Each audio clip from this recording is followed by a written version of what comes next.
Sam Bourquin Show. I'm ready.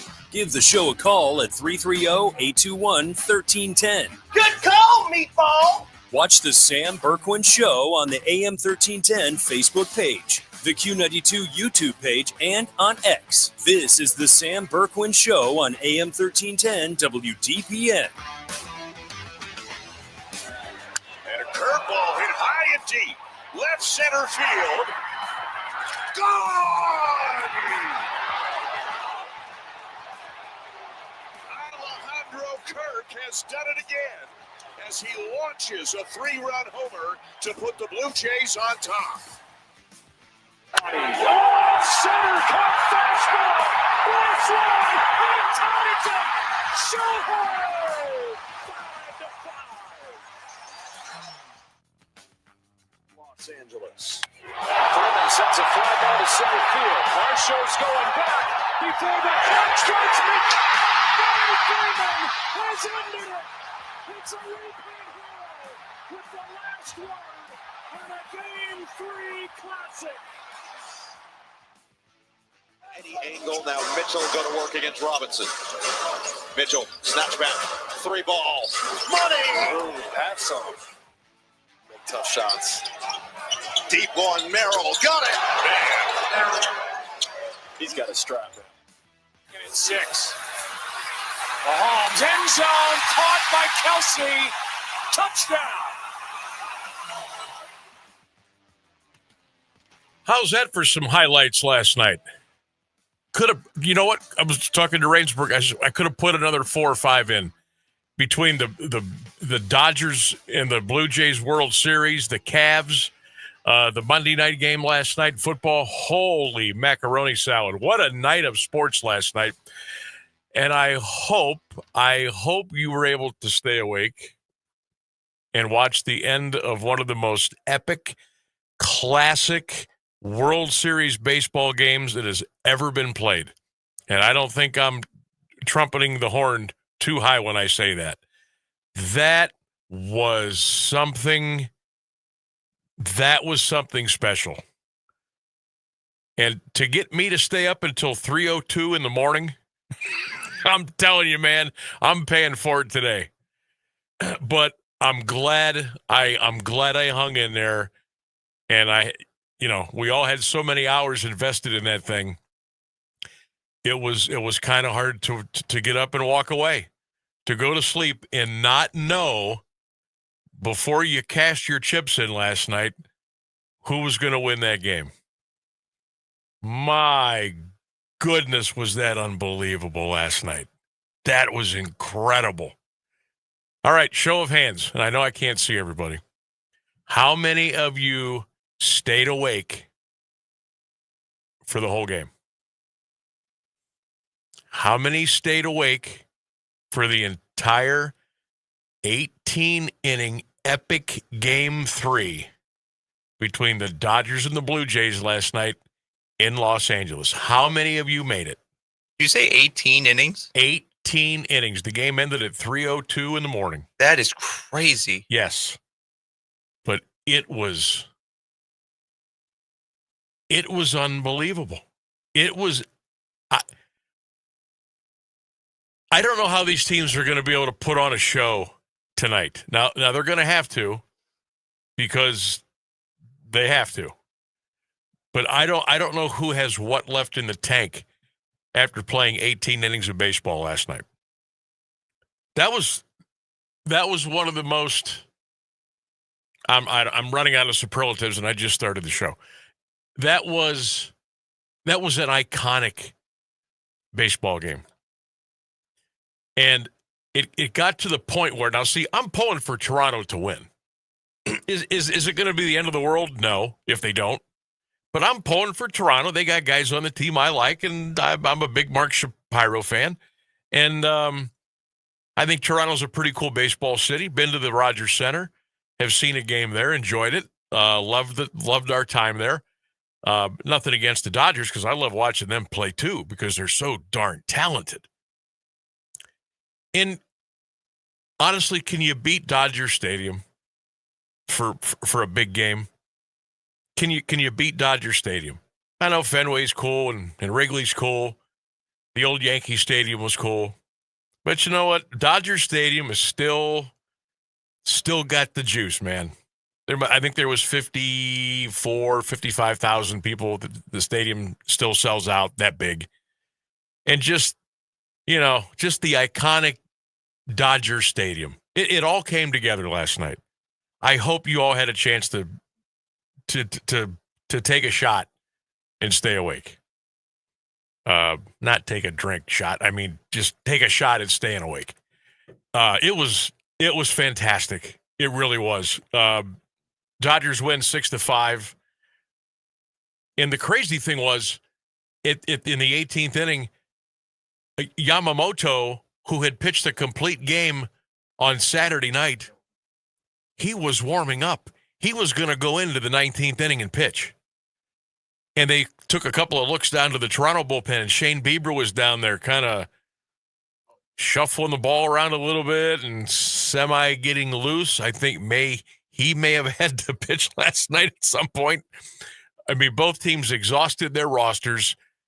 Hats off to both managers. I thought they managed the game as well as you can manage a game like that. Some crazy base running, some putouts at second base, some putouts at third, at home, some incredible defense. The hitting was not crazy clutch, right, from the 7th until the 18th, but man, was that a fun game. I mean, I'm dragging right now, and I didn't play, but I'm glad I stayed awake, and I'm glad I watched it. My son was able to hang in until I think the 12th, and he zonked out. I looked over. We've got one of those. What do you call them? Not a V-shaped couch, but you know what I mean. Oh, they go corner couch. Yeah, they go around and around and around and around. So L-shaped couch. If you could lay like 3 or 4 people on them from one end to the other, but you're just a L shape or whatever. Then my wife looked over; she was cooked. I'm like, well, I guess I'm the only one. Me and the cats are the only ones awake. So they conked out about the 12th or 13th. It went into the 18th inning, and it was fantastic. I probably made 2 or 3 trips to the fridge between 1 and 3 a.m., which is a bad thing to do. Thank God I couldn't find anything I wanted, so I kept drinking water out of my Yeti. That kept me going last night. But I want to get your thoughts on the game last night. And do you think it was one of the most epic sporting events that you have ever seen? Text me 330-924-7088. You can drop your comments on all of our social media platforms, WDPN on X, on Facebook, and, of course, the Q92 radio page on YouTube. Philip on Facebook says, no way, done in the 13th. So he made it about the same as your wife and son. So Philip made it to the 13th. So that would have been about 13, 14, 15, 16, 17, 18. That might have been around 1 o'clock. I'm trying to figure out innings and time. May have been 12:45, 1 o'clock. And since I was up, I was like, well, I might as well be like everybody else who's up. I'm just going to get on social media and just post things. And that was a way that I was able to stay awake. People were commenting on stuff. I'd comment on some stuff. I'd post some this and that and follow other people around and see what was going on. So that helped me kind of pass the time during the breaks in between innings. Fox. Jesus. They ran out of promos last night, if you didn't notice. But they still took almost 3 minutes in between innings last night. I mean, come on. At some point, you cut that back to about 1.5 minutes and 2 minutes and let's go.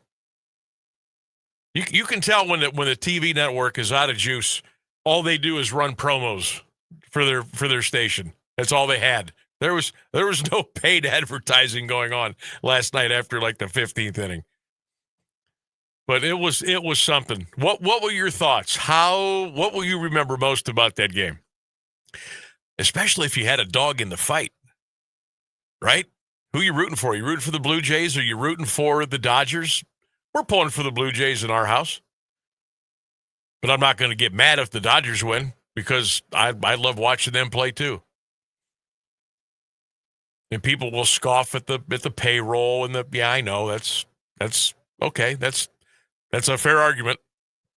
Toronto's got a pretty good payroll too, though. I mean, it's not like LA, but the Blue Jays aren't afraid to spend some money. I mean, they've doled out some pretty big contracts, boy, but they're being rewarded, aren't they?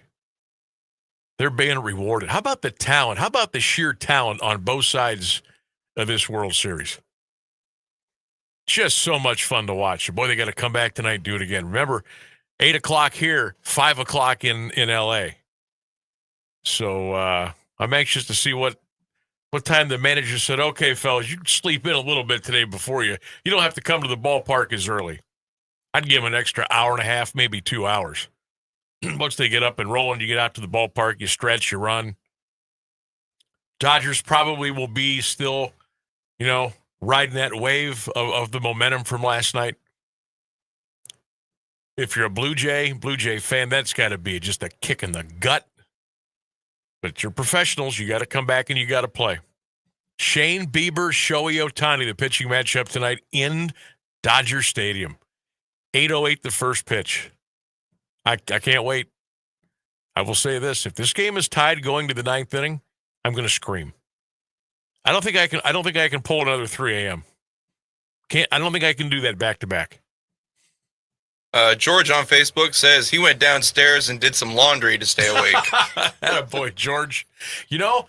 Honest to God, I thought about it. But I didn't want to wait. I didn't want to wake them up because I was going to go do some because our laundry room is off of the great room and you really can't hear the laundry machine or the dryer, but it would be enough of a racket with me in there horsing around.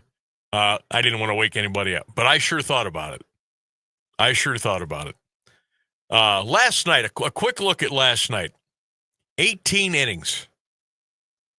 The game took 6 hours and 39 minutes. There were 609 pitches thrown. There were 130 at-bats. 19 pitchers were used. There were 5 home runs hit. Ohtani was intentionally walked 4 times. Clayton Kershaw came out of the bullpen, and they found Waldo in the stadium. No joke. The old "Where's Waldo?" They found him. I got a picture to prove it. It was fantastic. That's why I love baseball. That's why we all love the game of baseball. There's just something about it. And I wish all of you could have stayed awake last night. But man, what a night. What a night for the World Series. Dodgers, by the way, lead that series now 2-1. Game 4 tonight at 8:08 p.m. Eastern Standard Time, 5:08 out on the West Coast. So we'll get into the game a little bit. Wow. Who are you pulling for? How about the pitching matchup tonight? Bieber and Ohtani. Jeez Louise. Watch Ohtani and Bieber each go like 7 innings tonight. Watch it be like 1-1, and then they'll turn it over to the bullpens, and it'll be 12-11 in the 9th inning. You watch. I wonder what, I'm going to look it up right now because I'll forget. Let's see who the favorite is tonight, and let's see what the total is. Oh, yeah. Vegas is thinking along with me. Dodgers are minus 195. They're almost a 2-1 favorite tonight to beat the Blue Jays. The total is 8.5. They are expecting a lot of runs tonight.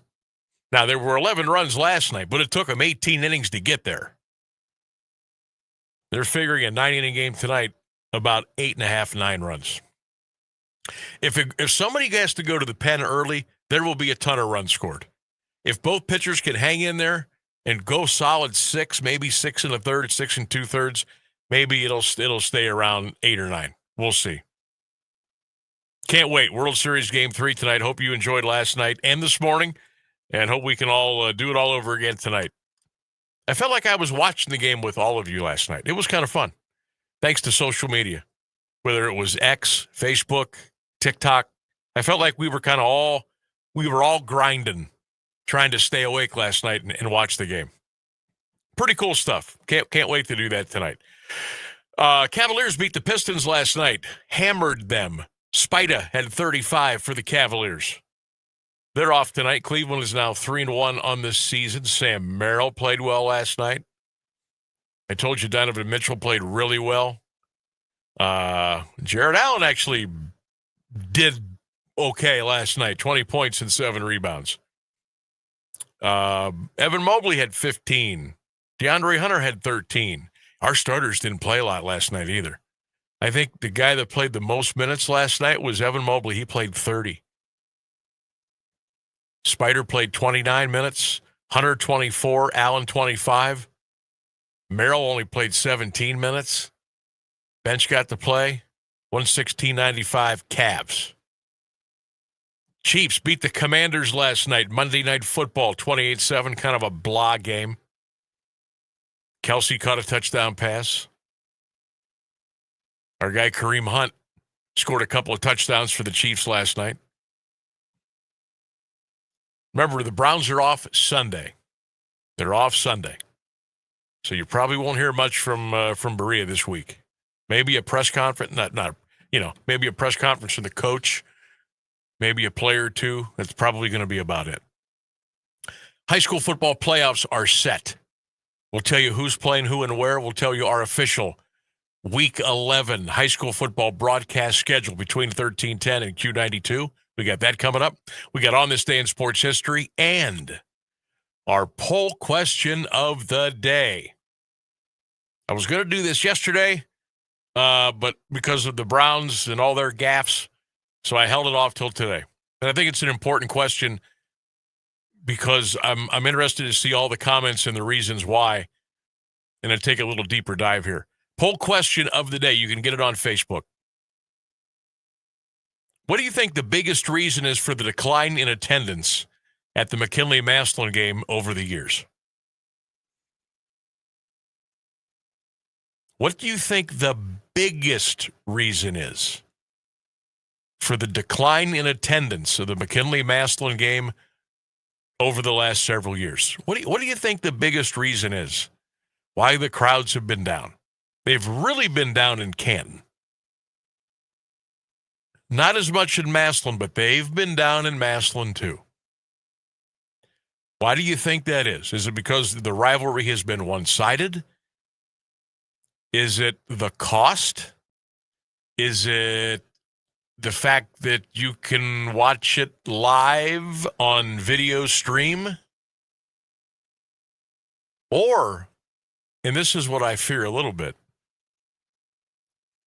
do people just not care like they used to? Was the importance and the rivalry and the tradition and the passion and has it not been passed down? Or have people just said, you know what, I just don't feel it? Has there become apathy with the McKinley-Massillon game? This was the 136th meeting. And my question to you is, what do you think the biggest reason is for the decline in attendance over the years? Let me know. Let us know. We'll read those comments and we'll get them out there. You can text them in at 330-924-7088. You can drop them at all of our social media platforms, my Facebook page, my show page, Q92 radio page on YouTube. I'd like to get a little discussion going about that today as well. All right, quick break. We'll come back. We're just getting cranked up here on a Tuesday. It's the Sam Bourquin Show, 1310 WDPN. Of all the ways to get ahead in life, we're one of them. And we're legal. The John Tesh Radio Show. I'm John Tesh, and we couldn't be happier about bringing you intelligence for your life every day. We have a room full of researchers gathering the information and ideas you need to make your life simpler and better, and to make you the smartest person in the room. You're just trying to be better. We're just trying to help. The John Tesh Radio Show. Join me for music and intelligence for your life, 10 to 3, Monday through Saturday, only on AM 1310 WDPN. It's intelligence for your life. Is your foot or ankle pain slowing you down? At Alliance and Salem Foot and Ankle Clinics, we believe every step should feel good. From heel pain and ingrown toenails to diabetic foot care and custom orthotics, our expert podiatrist is here to keep you moving comfortably. Located right here in Alliance and also a clinic in Salem, we believe in treating every patient like family. Take the first step toward your foot care. Call 330-821-6438 or visit alliancefootanankle.com to schedule your appointment today.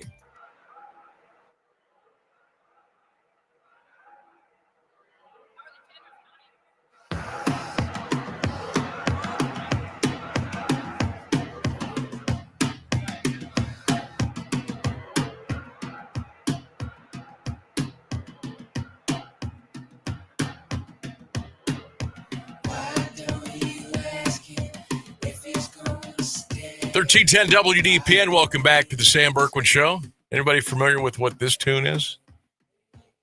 Remember Tusk by Fleetwood Mac? Remember the video that used to run on MTV? They filmed this in Dodger Stadium. Yeah, it was pretty cool. Pretty cool. Welcome back, 1310 WDPN. We got the news and weather coming up here at the bottom of the hour. Dan says, Sam, how in the heck did Medina make the playoffs at 3-7? Yeah, they had a pretty tough schedule. Got a lot of computer points off those 3 wins, and that's why the Medina Bees are in the playoffs. Daniel, thanks for texting in, and thanks for listening to the show.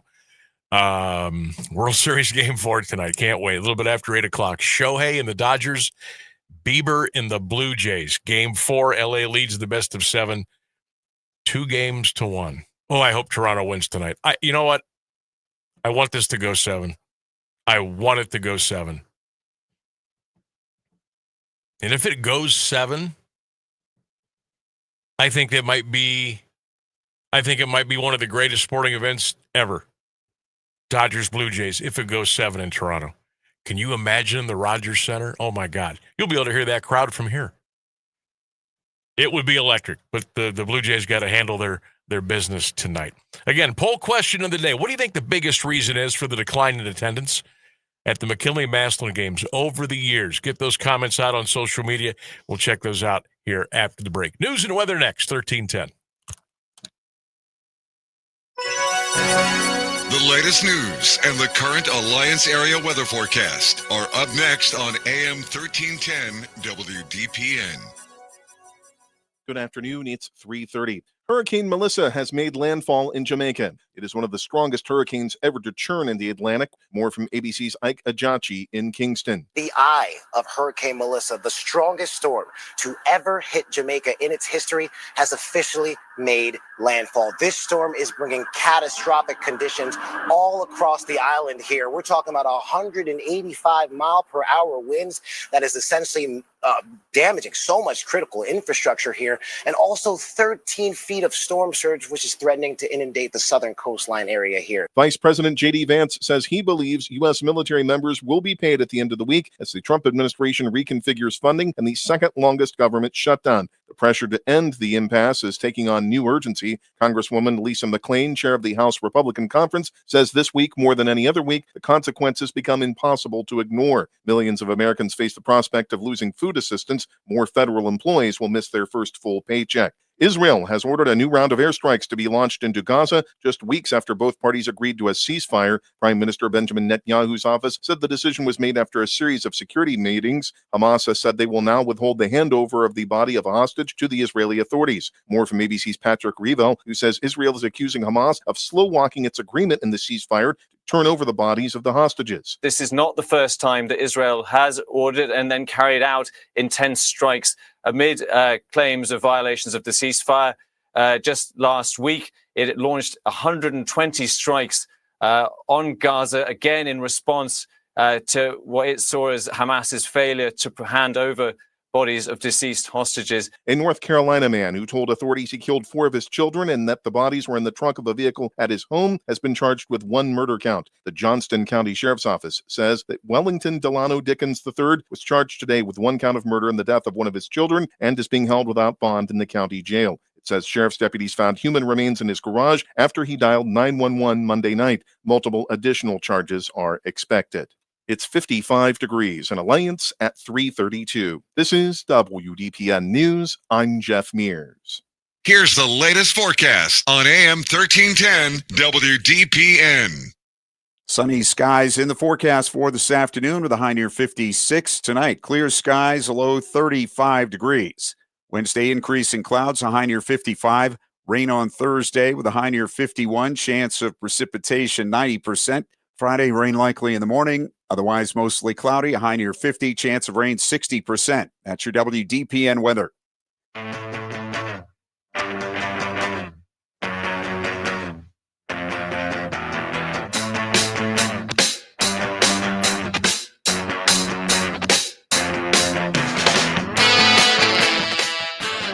Welcome back to the Sam Bourquin Show, AM1310 WDPN, and the Q92 radio page on YouTube. You can also watch and listen right now. If you've, if you got the means to, you got your, almost said your cyborg device. If you got your devices, your tablet, your computer, your phone, whatever you need, AM1310 WDPN, you can watch and listen live on our X page, Facebook page, and on and on and on and on. I feel sometimes I spend so much telling you about that, we have less time to talk about content. Facebook, X, YouTube, Twitter. I think I'm right. I think I'm right. Gee, many crickets. Poll question of the day. What do you think the biggest reason is for the decline in attendance over the years at the McKinley-Massillon game? You can drop those comments on my Facebook page, my show page on Facebook, and, of course, you know the drill. Okay. Wow. Great comments, by the way. See, this is why I know I'm going to get good, thoughtful comments from people that are in the know. They're paying attention, and they put a little thought into their answers. All right. This is from Jamie. He said, it's really a combination of things, just my opinion. Community support isn't quite what it was back in the 80s and 90s. Plus the game being streamed online. A lot of people probably decide to stay home and watch instead. And realistically, outside of a state championship game, it's tough to completely sell out that stadium. Great points. Great points. Now, you know my view. If you're new to me or you're new to the show here, I will explain what a lot of people know or what I've tried to convey over the years as far as high school sports and how the media part of it. I have long been against live video, live TV for high school sporting events. And I think that's why you see a humongous decline in the attendance at the OHSAA state championship games, football and basketball, especially football, because you're kind of fighting Mother Nature, the first week of December. And I have been strongly against it. I know that may sound kind of weird coming from somebody in the media, but we are more audio here as opposed to the video component. Who knows? We might be someday. I don't know. But I think it hurts attendance too much to where I think it needs to go away. Here's the problem. You will get feedback and kickback and reaction from those who maybe don't live close and don't want to drive 2, 3, 4, 5 hours for a McKinley-Massillon game. There are people come from all over the country for that game, all over the world for that game, or the state championship games. Maybe you're the grandmother of the quarterback of the Division IV team, and maybe grandma lives in Kansas, or grandma and grandpa live in Utah. Or the aunt and uncle want to come and they live, Kentucky. They just don't want to make the long drive. They don't want to spend the money on the gas and the hotel accommodations and all that. And I get that, believe me. I think that's a huge part of it. course, there's always radio, but I'm an old guy. Everybody wants to watch everything. Nobody wants to just listen anymore. My God, we're putting people like me on video doing a talk show on the radio, which to me makes absolutely no sense.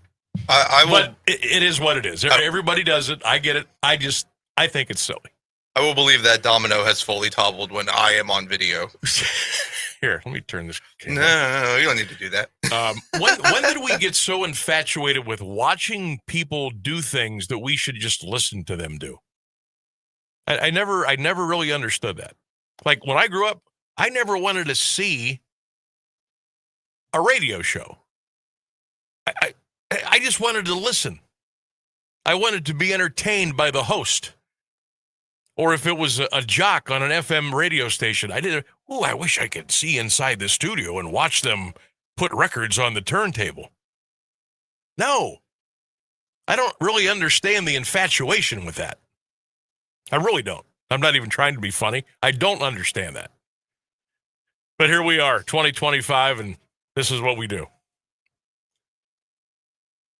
But live TV, live video stream absolutely, positively kills attendance. And I'll die on that hill. It kills it. You want a good example of that? If Mount Union makes it to the Division III National Championship, and I hope and pray and I think that they will, this year's game is going to be at Tom Benson Hall of Fame Stadium in Canton. Now, that sounds all good and peachy. Ooh, don't have to drive far. Alliance to Canton, that's a hop, skip, and a jump compared to going to Houston or Salem, Virginia, or Annapolis, Maryland, right? It's our own backyard. And what's the first thing you think of? Oh, it'll be packed. Oh, people will come out of the woodwork. It'll be great. Okay, now I'm going to tell you the game is going to be played on a Sunday night on January the 11th. And it's going to be on live TV on ESPN. You still going to the game? Are you still going to go? Live TV, live streaming for high school sports, it kills, it annihilates the attendance. You have given people a reason not to go. You've given people a reason not to maybe fight that traffic. You've given them a reason not to have to fight for a parking spot. You've given them a reason not to take that long, cold walk in the wind and the rain and the snow and sitting on bleachers that have not been scraped or shoveled off with ice and snow on them. You've given them a reason not to have to stand in line at the concession stand or the restroom. You've given them a reason not to need to go. Pro sports, I get it. I get it. There's just so many millions of fans, you couldn't possibly stick them all inside the stadium. College, same thing. If you're filling up 110,000 seat stadiums, and some stadiums they could put 150 in if they wanted to build them bigger, they'd sell it out. Ohio State would sell it out. Tennessee, Michigan, they would sell out. Alabama.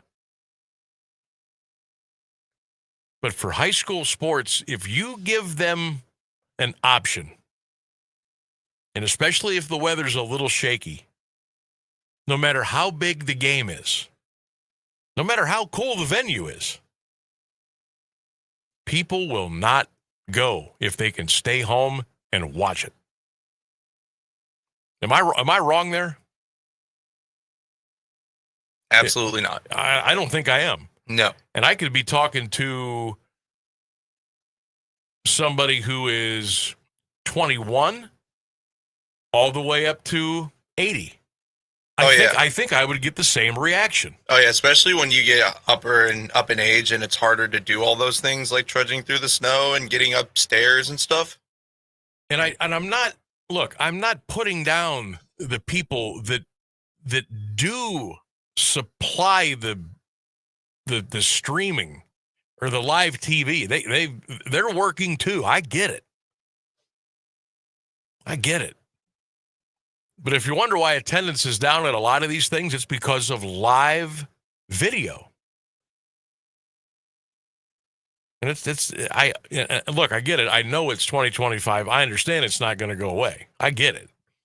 I was screaming for it to go away when it first started.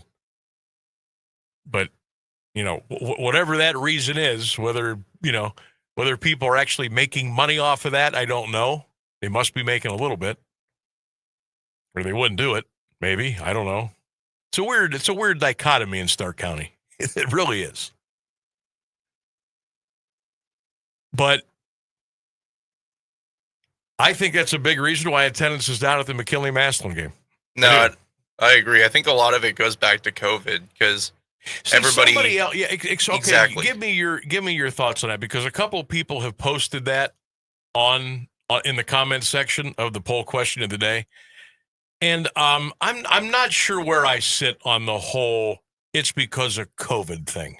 I don't know if I buy that. I don't know if COVID's entirely to blame. I just think that COVID changed how we consume a lot of our media via whether even like our sustenance, food, DoorDash and Uber Eats, all that really exploded during COVID because nobody could go anywhere.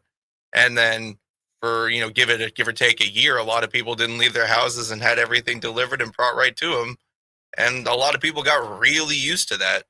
Yeah. I know I did for a while. I was using DoorDash way too much. Yeah. And I get that too. And I will tell you this because I was out there doing it. I was out there doing the DoorDash. I was bringing the food to people. And I was doing it 30, 40, 50 hours a week. And I was making more money doing that than I'd do radio. I know, it's crazy. As sad as that is, but it was true. You got to remember, gas was about $1, and people were paying anything to have food brought to their house. We couldn't keep up. Like, I would go from like 9 in the morning until 2 in the morning, nonstop. And I thought, gee whiz, this is, and you know what the other part was? There was no traffic. There was nobody on the roads. So I'm thinking, okay, there's no traffic for me to fight. I'm filling up my tank on about $20. I'm getting about 500 miles. And I'm making an insane amount of money for picking up food and dropping it off at a house. It was crazy. Now, it's not like that now. It's not like that at all now. But I could see that. But the whole, I don't know, the COVID thing about not going to sporting events, I don't know if I think that's kind of silly. I think that's kind of silly. I mean, what are you afraid of now? I don't think people are necessarily afraid of anything anymore. It's just people have become accustomed to a different kind of lifestyle where they just never leave their house. I know you get accustomed to that. I mean, we all get accustomed to stuff as we move on in our lives. But when you want to, like, I don't know, kick that to the curb once and go back and do what you used to do, you'd think. You know what I mean? I know a lot of us did because, God, that's no way to live. But no, for some people, that was heaven. Oh my God, I don't have to talk to people. I don't have to go outside. That's my roommate. He's my best friend. I love him, but he is a recluse. So yeah, some people are just like that. I think that's another discussion for another day. But Definitely. I think that some of the downfall of where we are in the world is because of people still holding on to that. Well, because of COVID, come on. It's 2025. Get over it. I just wonder. I wonder. And I wonder, my fear is also that there's been a time frame or a time period where traditions and games and conversations and stories and they don't get passed along to the next group, like the next generation. And maybe that's on us. Maybe that's on my age group, or the one beneath me hasn't, passed it along to their kids or told them about the great McKinley Maslin stories. Or, hey, go watch the movie. Go watch Go Tigers. Read the book 103 Days in November, written by the late great Charles Bowersox. Or go watch the documentary 13-0 McKinley winning the state championship against Moeller at the Rubber Bowl. Maybe we're not doing that enough. Or maybe we are, and maybe just like this generation just doesn't, they just don't, I hate to say they don't care. But, I mean, you don't know what you don't know. Like, if it wouldn't have been instilled in me as a kid, maybe I wouldn't feel the same as I do now. But my father going to McKinley and playing football there, I heard about the McKinley-Maslin rivalry, and I absorbed all that stuff when I was like, I started hearing it. I probably started hearing it before I came out of the womb, but I started picking it up when I was like 5 or 6 or 7 years old. And then by the time I was 8, I went to my first game. So that was passed along. The stories, the folklore, all the greatness of the McKinley-Maslin rivalry. And I'm sure some of the stories were embellished. We all do that as time goes by. We all take those stories to another level just to make them sound a little bit better. But maybe that just doesn't happen the way that it used to. And I don't know. That's kind of sad to me, because you think, oh, this is gonna be like this forever. Well, nothing's forever. And I was listening to a lot of people tell stories in our pregame show we had over at the Gridiron Gastro Pub at the Hall of Fame Village, and listening to other discussions other people were having around us about, I remember when there was 21,000 at that game in 1979, or we had 23,000 at the game in 80. And I'm like, gosh, we're really far away from that now. It's just so different. It's so different now. Maybe, you know what? Maybe it just doesn't hit the way that it used to. And if that's the biggest reason, and the biggest reason is because of time and how we've kind of moved on in life, then you really can't get mad at that. Because as we all know, time does not stand still. You can't get mad at change. You can't get mad at Gen Z, Gen X, Gen Y because they don't look or they don't think the way that you do or the way that we did. That's called progress. That's called living. That's called moving down the trail in life. And I don't want to try to get too, sappy here, but that might be one of the reasons maybe it just doesn't hit the same for some of the younger crowd as it does or did for us. That's just a thought for me. Well, and I feel like there's a bigger divide between my generation and your generation, and even the generation behind after mine, because your generation grew up without the internet. Mine grew up with a very basic form of the internet, and the generation after mine grew up with a very different form of the internet than I grew up with. So we all had access to very different levels of information when we were children. I think that has changed people so much over the past 20, 25, 30 years. That's a great point. I mean, I sit here today. I'm 55, and I don't know how I survived without a cell phone until I got mine today, as I sit here today. But growing up, didn't care. You know what? Because I didn't know. You don't know what you don't know. Exactly. You can't have anxiety about stuff. You can't miss anything if you never had it. Exactly. And I think, geez, how would I have ever? I mean, it was a long time ago, baby, that I was scraping any part of my car to find a quarter, to find a payphone. I mean, I remember those days. And geez, I don't know how we did it. I really don't know how we did it. But anyhow, I didn't mean to go on a long tangent there, but it's just going back to the poll question of the day. Why do you think attendance has been down the last several years of McKinley-Maslin? I'm just trying to get some great comments, and I got a ton of them here I'm going to read. Why do you think that is? Is it because of live streaming? Is it because, one team has won 10 years in a row? Is it because the traditions and the history and the passion has not been passed down? What do you think those are a lot of reasons. I want to know what you think the biggest reason is and kind of expand upon that a little bit. All right. It is 3:53, almost 3:54. We're going to take a break. We'll come back. The text line is open, 330-924-7088. We got the poll question of the day. We can talk World Series. We could talk the Cavs whipping up on the Pistons last night. A little bit later on, we'll get into the college football top 25 and see who some of the sneaky good teams are. We'll get into that. And, of course, we've got our high school football schedule this weekend, week 11 or week 1 of the playoffs. We've got our official broadcast schedule to give to you here between 1310 and Q92. And we'll get into all of that when we get back here on WDPN. This isn't a haunted house. It's a haunted factory. The Factory of Terror in Canton is now open. 5 blood-curdling haunts under one roof. And when you think you've survived, 5 killer theme bars, if your nerves can handle it. Over a mile of fear, no safe zones, no turning back, every corner, something's waiting.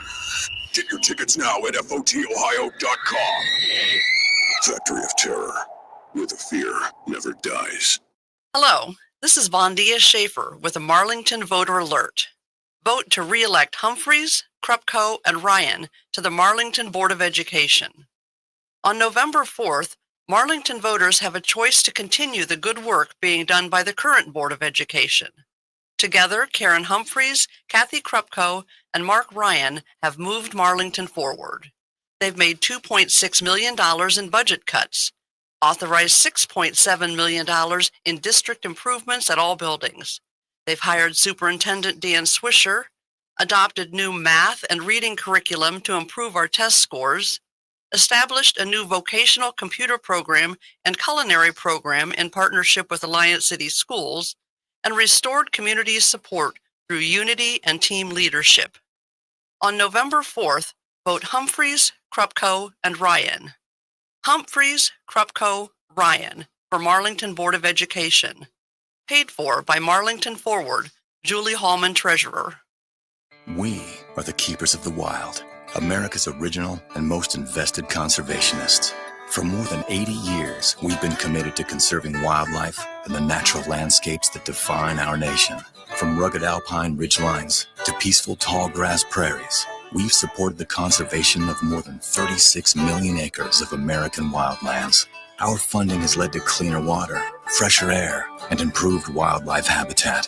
From abundant fish and waterfowl populations to robust deer and elk herds, nothing is more important than maintaining wild spaces for adventurers to explore and wildlife to thrive. We are America's hunters and target shooters, stewards of the American outdoors. America's hunters and target shooters, along with firearm, ammunition, and archery manufacturers, have invested more than $46 billion to help state fish and wildlife agencies manage and protect wildlife and wildlands across America. For more information, visit outdoorstewards.org.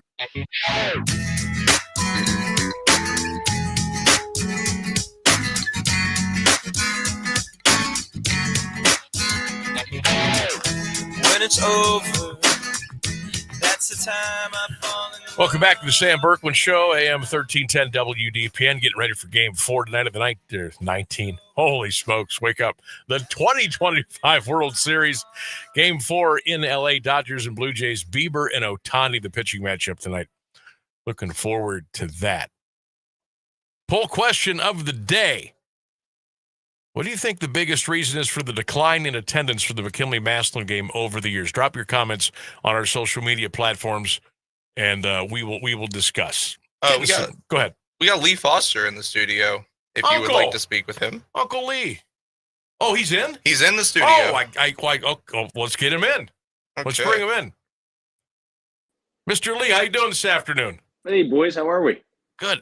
I just saw your. We're fiddling around with our YouTube page and our comments.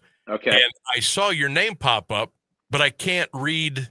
Like a bunch of people are, but I can't read I can see the name big, but I can't see the comments. So I thought you were just in there. I didn't know you were waiting to get in. What do you got, man? What's going on? No, I just got to say, is that Rainsburg there with you? Yes, sir. Hey, what's up? Now, everybody, the dialogue you guys had between people showing up to the MassVMck game, I thought was excellent on both sides, right? While I err kind of on your side, I see Ryan's side 100%, right? Because they didn't grow up the same way we did. Yeah. But as I came and saw you on at the Gastropub Saturday, right?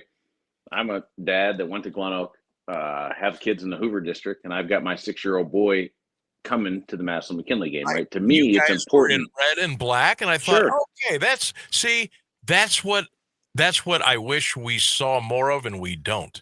Correct. You know, just you and Cam showing up in the colors of whatever team you were rooting for to expose him to that. And he had a big smile on his face. I don't see that as much as I would like to. No, and I agree. And I think it's my generation of parents that are doing it. And I don't want to tell them it's a poor job. They've just made the conscious decision, in my opinion, to want to do other things and not just be completely engulfed in high school sports and local sports and regional sports like you and I are, right? Right. We love it. We've grown up with it. That's all we know. We wouldn't have it any other way. But I think there's a lot of other people that aren't interested the way that we are in Stark County sports. And but to your point, and what both of you guys said was, it's sad to see the attendance down. $16 tickets certainly don't help.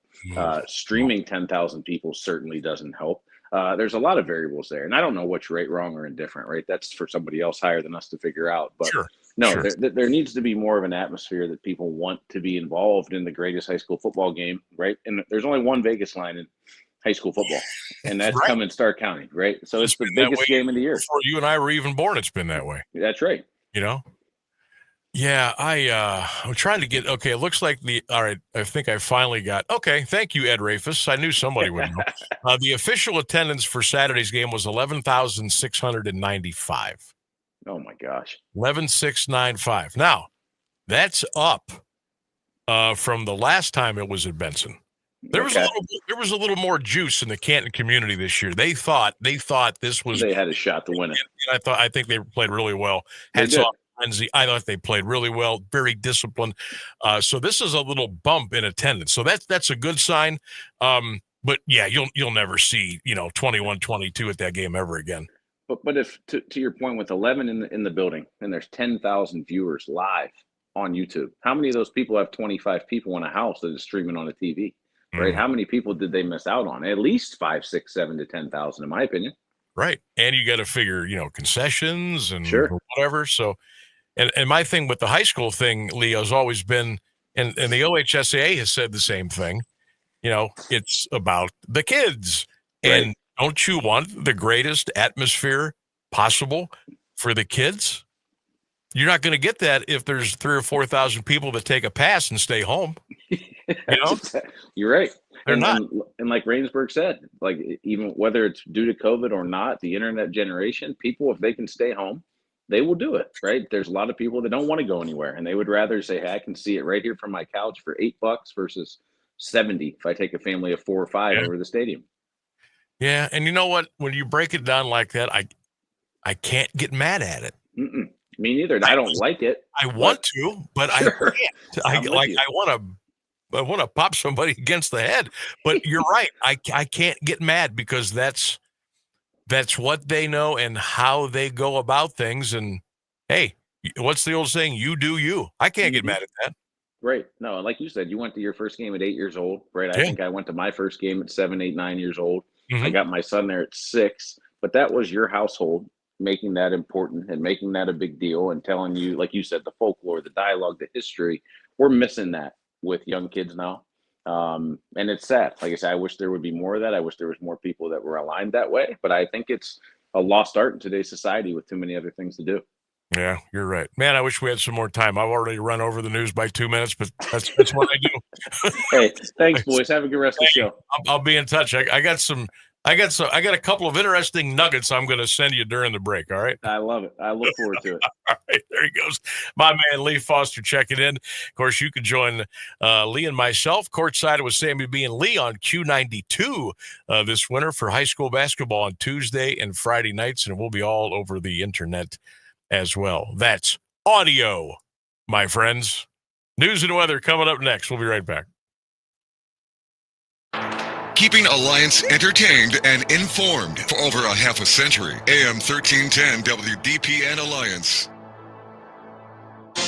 This is a special report from ABC News. I'm Michelle Franzen. Residents and tourists in Jamaica sheltering in place as Hurricane Melissa batters the island. The storm hit as a Category 5 hurricane on the west coast, now the most powerful hurricane recorded in the Atlantic Basin. ABC News meteorologist Kenton Joecki says winds of 185 miles per hour have weakened a little, but not enough to lessen the threat. The rest of the day today, Jamaica is really going to be in for it, especially the western half of Jamaica. That's where the worst of this is going to be. ABC's Ika Jachi is in Kingston and says Melissa is churning at a slow pace. The real danger isn't necessarily just the wind, it's the sheer volume of rain that's staggering. Some areas could see up to 40 inches by tomorrow, triggering that catastrophic flash flooding and landslides, especially in the hilly and mountainous regions. The Jamaican military and fire brigade say they are ready to respond for search and rescues once needed, once the dangerous storm passes. This is ABC News.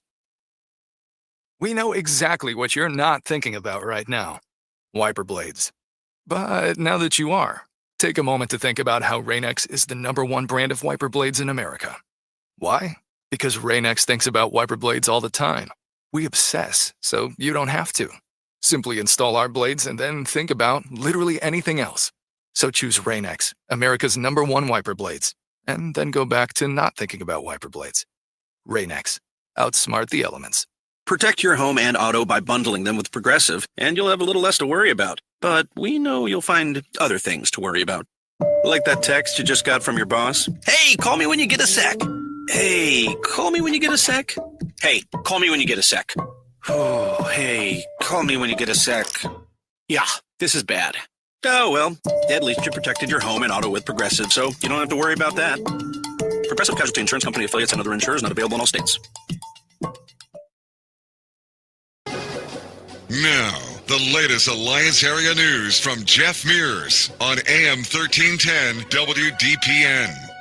Good afternoon. It's 4:02. A Canton man is under arrest in connection with a deadly shooting earlier this month. 32-year-old Corey Party was taken into custody Monday on warrants for reckless homicide and tampering with evidence. He allegedly shot 35-year-old Christopher Smith in the hip October 4th on Market Avenue North in Canton. Smith died shortly thereafter at Mercy Hospital. Investigators say Party also tried to dispose of the gun. He's scheduled to be arraigned in Canton Municipal Court tomorrow. A Stark County grand jury will consider indictments for a mother and daughter accused in a Canton murder. 70-year-old Dorothy Lowry and 54-year-old Yolanda Lowry waived their preliminary hearings during a status conference today. Each is being held on $1 million bond. The Lowrys are charged with murder and the beating death of 54-year-old Jerry Morris of Canton. Investigators say Morris was found dead in Akron August 1st, but the killing happened in Canton. Morris once lived with the women, but not at the time of his death. Community groups in Stark County are rallying to help families who will soon lose SNAP food benefits. Nearly 50,000 county residents will stop receiving federal food assistance November 1st, as the USDA says funding has run out amid the government shutdown. The repository reports Stark County Job and Family Services estimates the loss at more than $8.5 million a month. Local pantries, including the Stark County Hunger Task Force, are expecting increased demand. Missouri parents have asked the Massillon Police Department to conduct an internal investigation. They obtained legal representation over events at the end of the October 3rd football game between Massillon and Cardinal Ritter of St. Louis. Massillon officers used pepper spray on Cardinal Ritter players at the end of an altercation which followed the game. Police said they operated within departmental policies and procedures for use of force. Parents of the players held a news conference Monday along with their attorneys. They said they are upset officers took such drastic measures and some of the players suffered physical injuries. Parents are asking police to investigate. If they do not, their attorneys say they're looking into taking legal action. Sebring Village Council has approved a new 2-year dispatch contract with Smith Township effective January 1st. The agreement costs about $20,000 a year, with the township paying an additional $47,000 for computer-aided dispatching software. Monday, Council also recognized retiring Police Chief Ray Harris, swore in new Chief Joshua Kelm, and approved police promotions. Aaron Peterman to sergeant and Dylan Vesey to full-time patrolman. 2 part-time officers and a dispatcher were also hired, along with a full-time dispatcher. Longtime employees were honored for years of service, including Service Director Bill Sainer and Wastewater Superintendent Lee Hatton. The remains of multiple horses were recently found in Columbiana County. WFMJ-TV reports a woman who was about to sign a lease for the Pure Gold stable in Salem discovered the remains of 4 animals in the stalls. The owner, identified as Heather Burkmeyer, said she was not aware of any dead horses on the property. Investigators said it appeared the animals had been in the stables for months. The Sheriff's Office and Humane Society are investigating. The Catholic Diocese of Youngstown is ending the practice of holding funeral visitations in churches. Bishop David Bonar announced that effective December 1st, visitations will no longer be allowed in church buildings or facilities. He says the decision follows church teaching that the church is a place of worship, not for viewings. Bonar says he understands the change may be difficult for some families, but believes it's important to keep funeral rites in line with Catholic liturgy. The Mahoning County coroner has identified the body of a man found in a ditch on Youngstown's east side earlier this month. 41-year-old Samuel Rodriguez Hernandez was found dead October 19th on Nelson Avenue. Police initially called the death suspicious and are continuing to investigate it as a possible homicide. An autopsy was performed at the Cuyahoga County Medical Examiner's office. No additional details have been released. A man arrested for having a gun outside a Youngstown football practice will have a hearing next week. 18-year-old Edward Agee is charged with failure to comply and misdemeanors, including inducing panic and inciting to violence. Police say he was found outside of Valley Christian High School practice at the former South High Stadium October 3rd. He left the scene when police arrived, nearly hitting a marked cruiser. The vehicle was later found at a West Evergreen address. The Valley Christian game against Columbiana, scheduled for the following night, was canceled.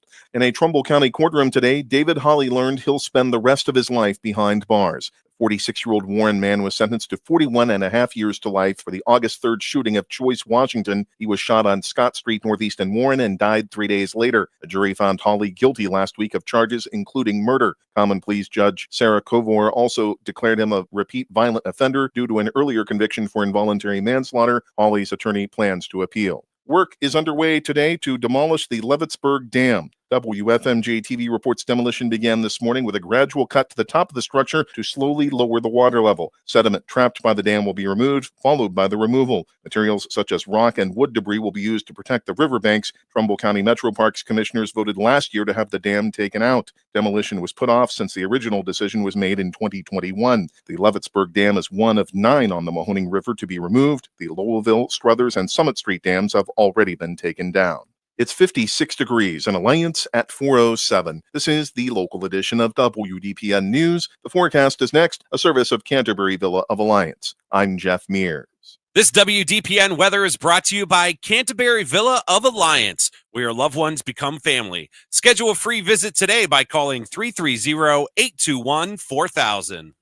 This afternoon, we're expecting sunny skies and a high near 56 degrees. Tonight, clear, a low near 35. Wednesday, increasing clouds, a high near 55 degrees. Rain Thursday, a high of 51, chance of rain 90%. Friday, more rain likely early, otherwise mostly cloudy, a high near 50, chance of rain 60%. That's your WDPN weather.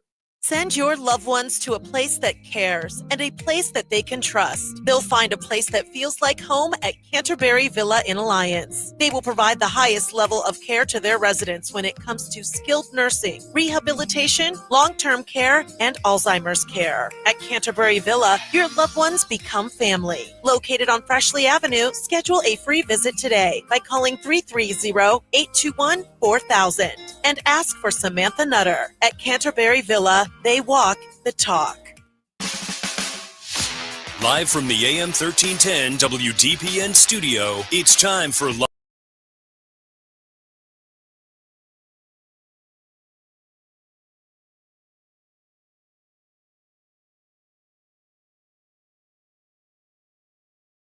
AM1310 Facebook page, the Q92 YouTube page, and on X. This is the Sam Bourquin Show on AM1310 WDPN.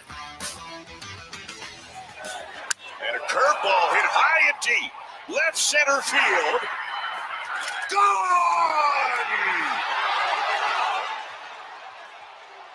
Alejandro Kirk has done it again as he launches a 3-run homer to put the Blue Jays on top. Center cut fastball. Left line. And ties it. Shohei. 5-5. Los Angeles. Thurman sends a fly ball to center field. Varsho's going back before the clock strikes me. Thurman has ended it. It's a repeat hero with the last word on a Game 3 classic. Any angle, now Mitchell go to work against Robinson. Mitchell, snatch back, 3-ball. Money! Ooh, have some. Big tough shots. Deep one, Merrill got it. He's got a strap. It's 6. Mahomes, end zone, caught by Kelsey. Touchdown. Baseball, basketball, football. We had it all. Sound like Bertie Higgins. Welcome back to the Sam Bourquin Show. AM 1310 WDPN. We're streaming live on the Q92 radio page on YouTube. We are live on X and Facebook on our WDPN page. You can text at 330-924-7088. God, my shirt is really bright today. Doesn't look that bright on me, but when I look at it on the screen, it really looks red. It's Buckeye Day today. I think it's just the contrast of the very dark background I've chosen for Halloween. Maybe that is what. The whole cool stream's very background. dark. I like the jack-o'-lanterns and the moon and I like it. Thank you. I struggled with a few of these. They all look kind of similar. We'll be working in some Halloween music. Boo, you better believe it. Probably starting tomorrow. We'll do a couple tomorrow, couple more Thursday, and Friday's going to be football spooky music day here on the Sam Bourquin Show. By the way, we'll be broadcasting Friday from Karas Stadium at the University of Mount Union as the Alliance Aviators get ready for the 2025 high school playoffs. They will take on Geneva. Folks, don't you sleep on Geneva. This is going to be a heck of a high school football playoff game. So we've got Alliance Geneva Friday night at 7 right here on AM 1310 WDPN and, of course, Q92radiosports.com. Our FM game Friday night will be North Canton Hoover hosting Columbus Northland. Clint and the crew will have that one 7 o'clock on Q92 Radio. And then streaming at Q92radiosports.com for free. Brunswick at Jackson. Salem at Northwest, Greene at Garfield Heights, Lisbon at East Canton, and Ashtabula St. John's at Malvern. So we got you covered. 7 playoff games this Friday night between 1310 WDPN and the Q92 Radio Sports Network. And we'll be putting these graphics up on social media the next 3 or 4 days so you don't forget where your team is and how you can listen to all the playoff action here beginning this weekend. There's some really good games there. Brunswick Jackson, I think, could be good. Salem Northwest could be good. I think Geneva Alliance is a sleeper game, man. I think this is going to be a really good game. We'll see if the Aviators can take care of business there. And don't forget, the bye week, teams that made the playoffs but don't play this week because of the bye, McKinley, Massillon, Lake, West Branch. They are all off this week. They'll be in round 2 of the playoffs beginning a week from this Friday. Text line is open for you as well, 330-924-7088. That's 330-924-7088. World Series last night. Man, is there anything better? Is there anything better than a World Series game that's a walk-off in front of the home fans? Now, I don't necessarily need 18 innings, but that's what we got last night. And the Dodgers beat the Blue Jays 6-5. And that guy, that man, he did it again. Freddie Freeman, the walk-off home run at the bottom of the 18th to send everybody home. It was incredible theater. Drama, tension, stress, fun. It was all there. It was all there. I watched the whole thing. I made it until the game was over. I know a lot of you, look, and I struggled. Man, once it got to like the 16th, I was like, oh, come on, what am I doing here? I got to be up at like 6:55. What is going on? But you know what? After you invest so much time in a game, you don't want to walk away and not see the end because you might. I kept telling myself I might see something I might never see again. So I hung in there. It got to the point where social media kind of saved me last night because I was engaged with a lot of you and a lot of people last night between Facebook and X and TikTok and Instagram last night during the commercial breaks or the ends of the innings. And I was like, okay, well, that made that go a little bit faster. Then, back to the game. And then after each inning that would go by, like when the Dodgers wouldn't score in the bottom of the 11th, 12th, 13th, 14th, 15th, 16th, 17th, you knew you had at least another inning to go. You had 6 more outs to go. But it was fun last night. Those of you that were up last night, we were kind of going back and forth and talking and sharing videos and photos and comments, and I thought it was a lot of fun. I actually posted a video. I don't know if I was just bored or I was like, I don't know. Maybe I just did it because I needed to stay awake. I mean, at 3 a.m., that could have just been pure delirium. Yeah. Well, this was about 1:55 a.m. I said, you know what? We're gonna do a little video here. We're gonna put it on X. We're gonna put it on TikTok. And got up and put the video on, turned the phone on the video, and I walked through the great room, through the kitchen, to the refrigerator. I had the phone in front of me. I opened up both refrigerator doors, took a look around. I moved the camera around so people could see what was in the fridge. And then I said something like, well, so much for that. Back to the game. And then I walked back and got back in the chair, and I turned the camera off, and then I posted it. It got a couple of laughs. People like on the West Coast that saw the video on TikTok were amazed that somebody in the Eastern time zone was still up watching the game.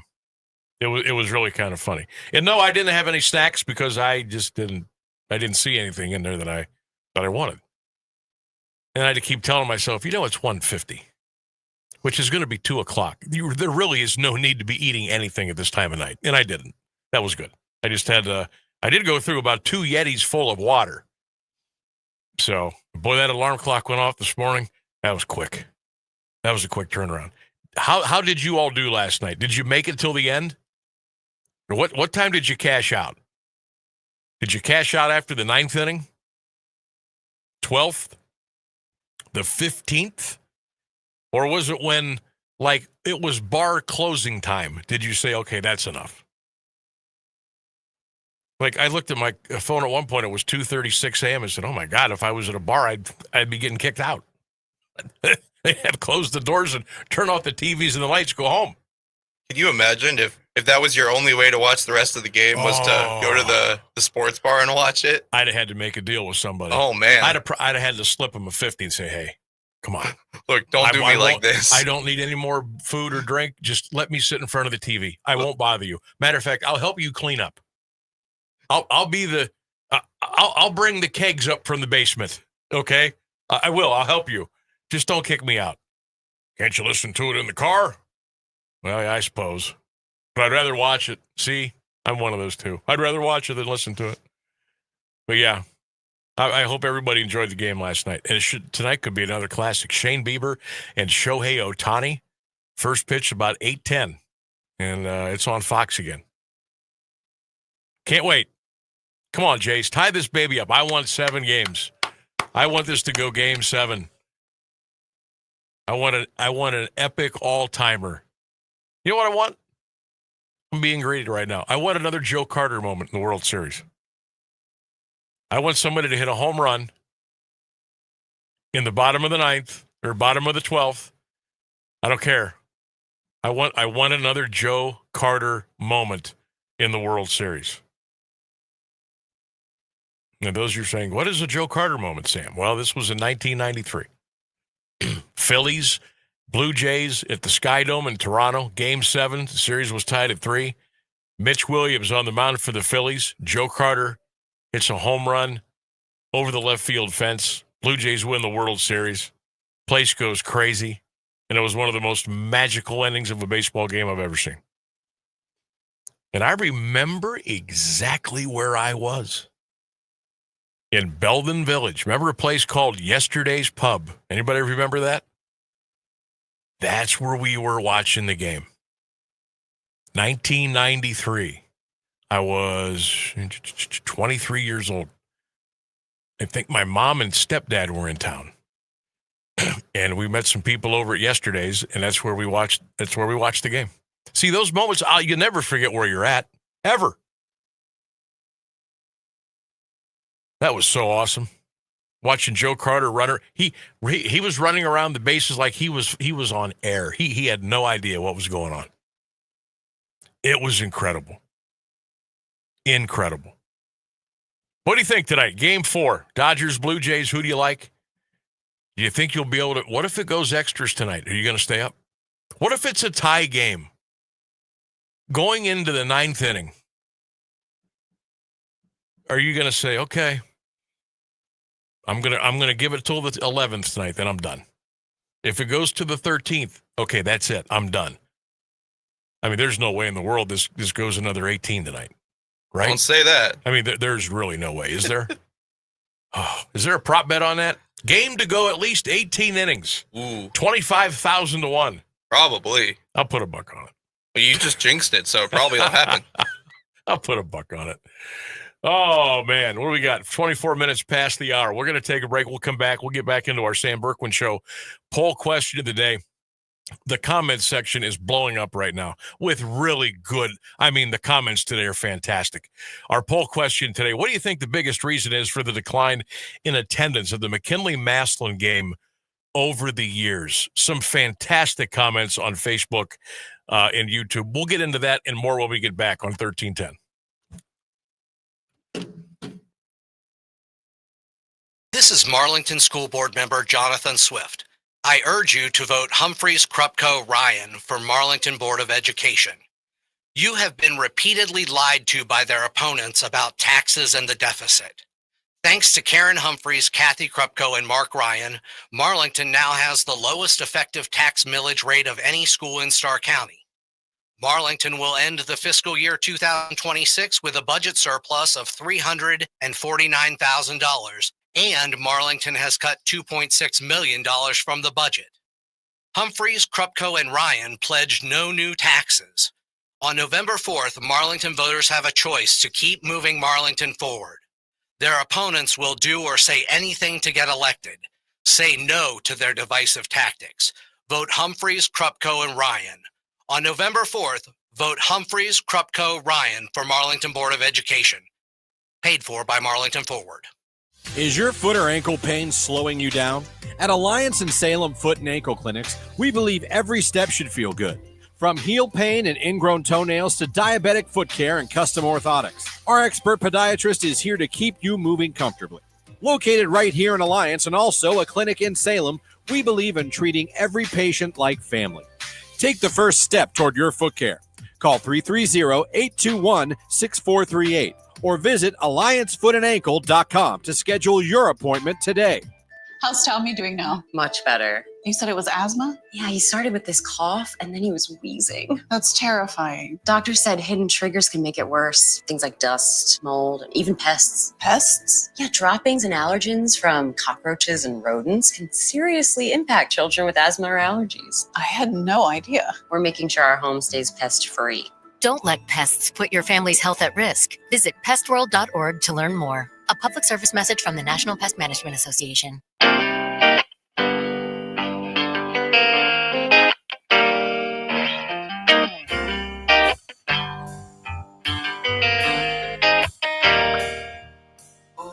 Welcome back to the Sam Bourquin Show, AM1310 WDPN.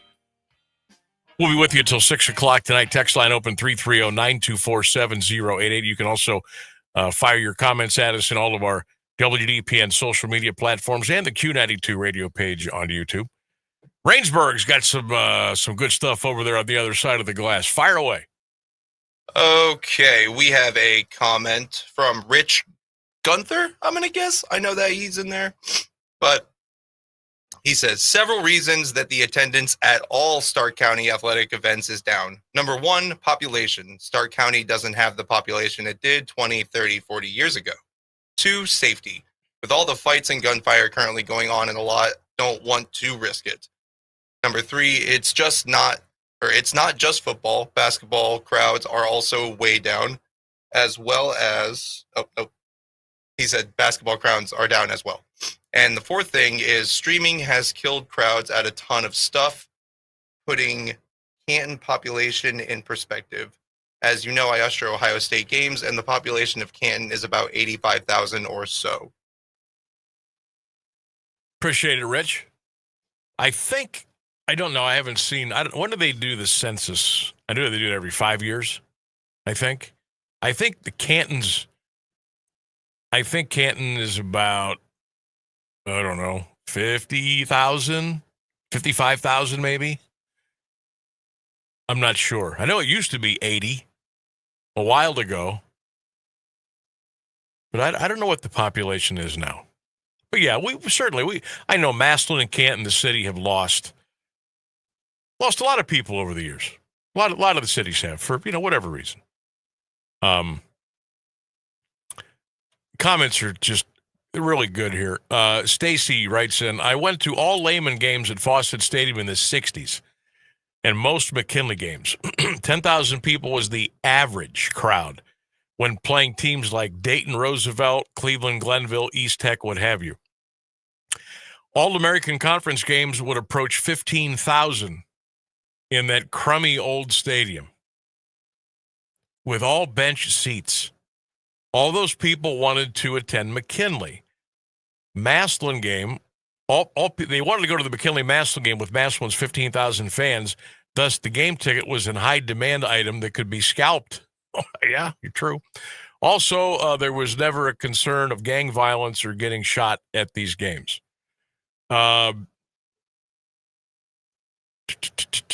Dave says, hell, I remember there would be as many people outside of the stadium as there was inside.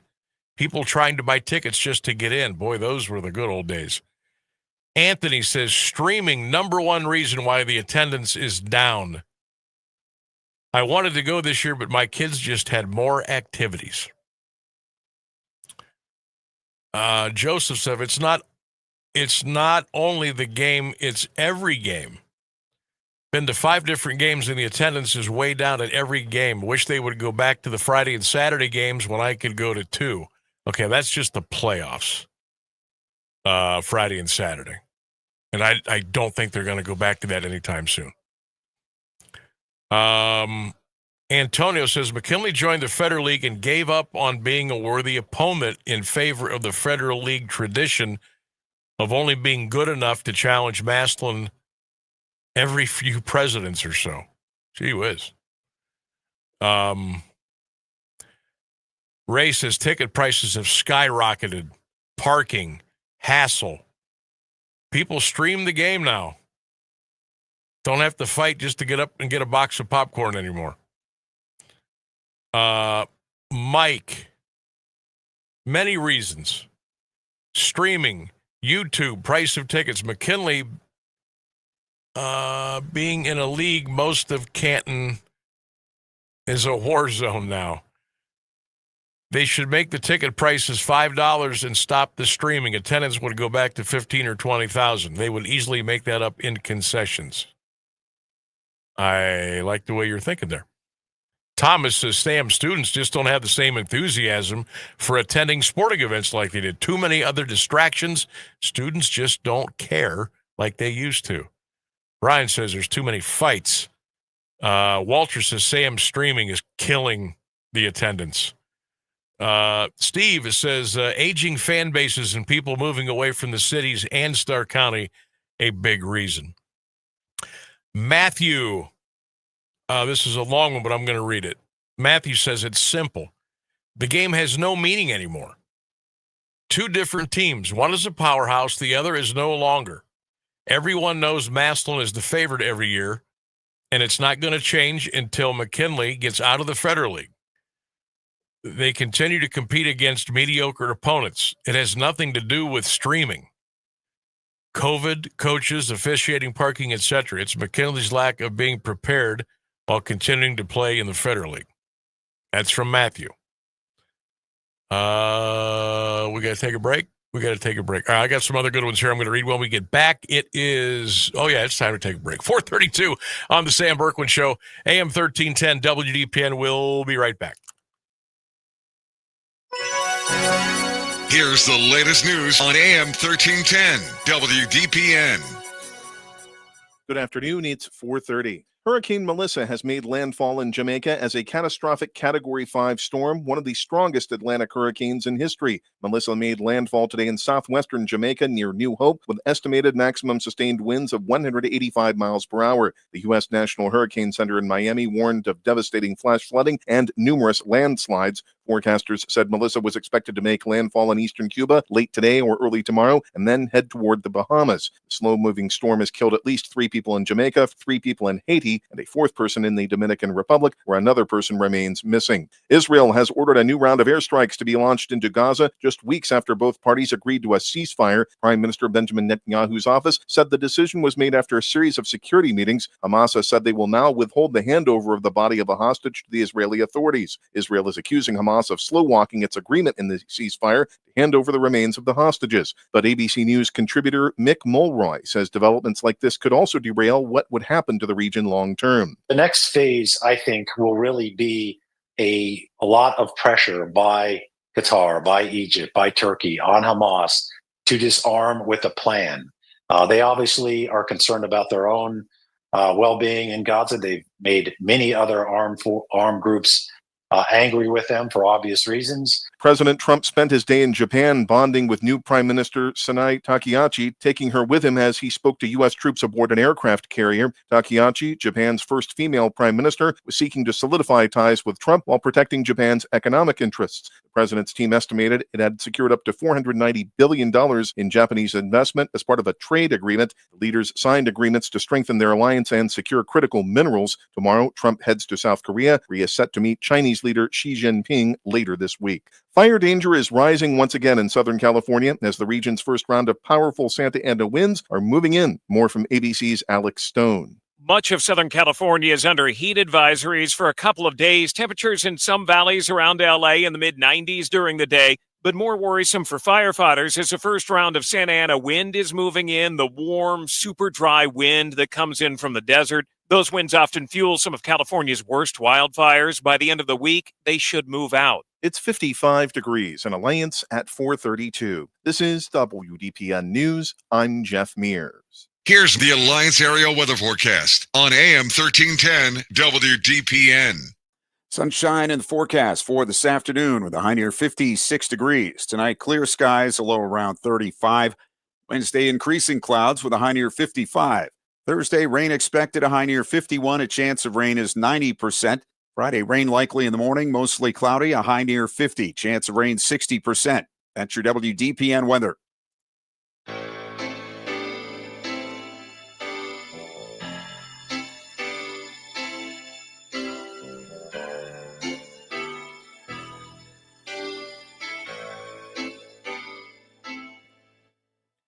Welcome back to the Sam Bourquin Show.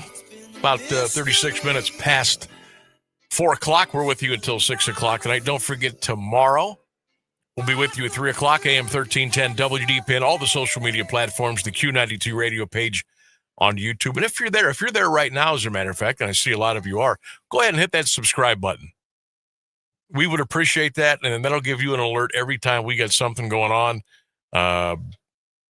Just hit that subscribe button, and it'll be cool, all right? If you're on the Q92 radio page on YouTube, hit that subscribe button. Boom, and there you go. Let's see here. 330-924-7088 is our text line. Tomorrow we will also be talking high school football with Antonio Hall from Q92 Sports. We'll break down Week 11, which is actually Week 1 of the high school football playoff scene.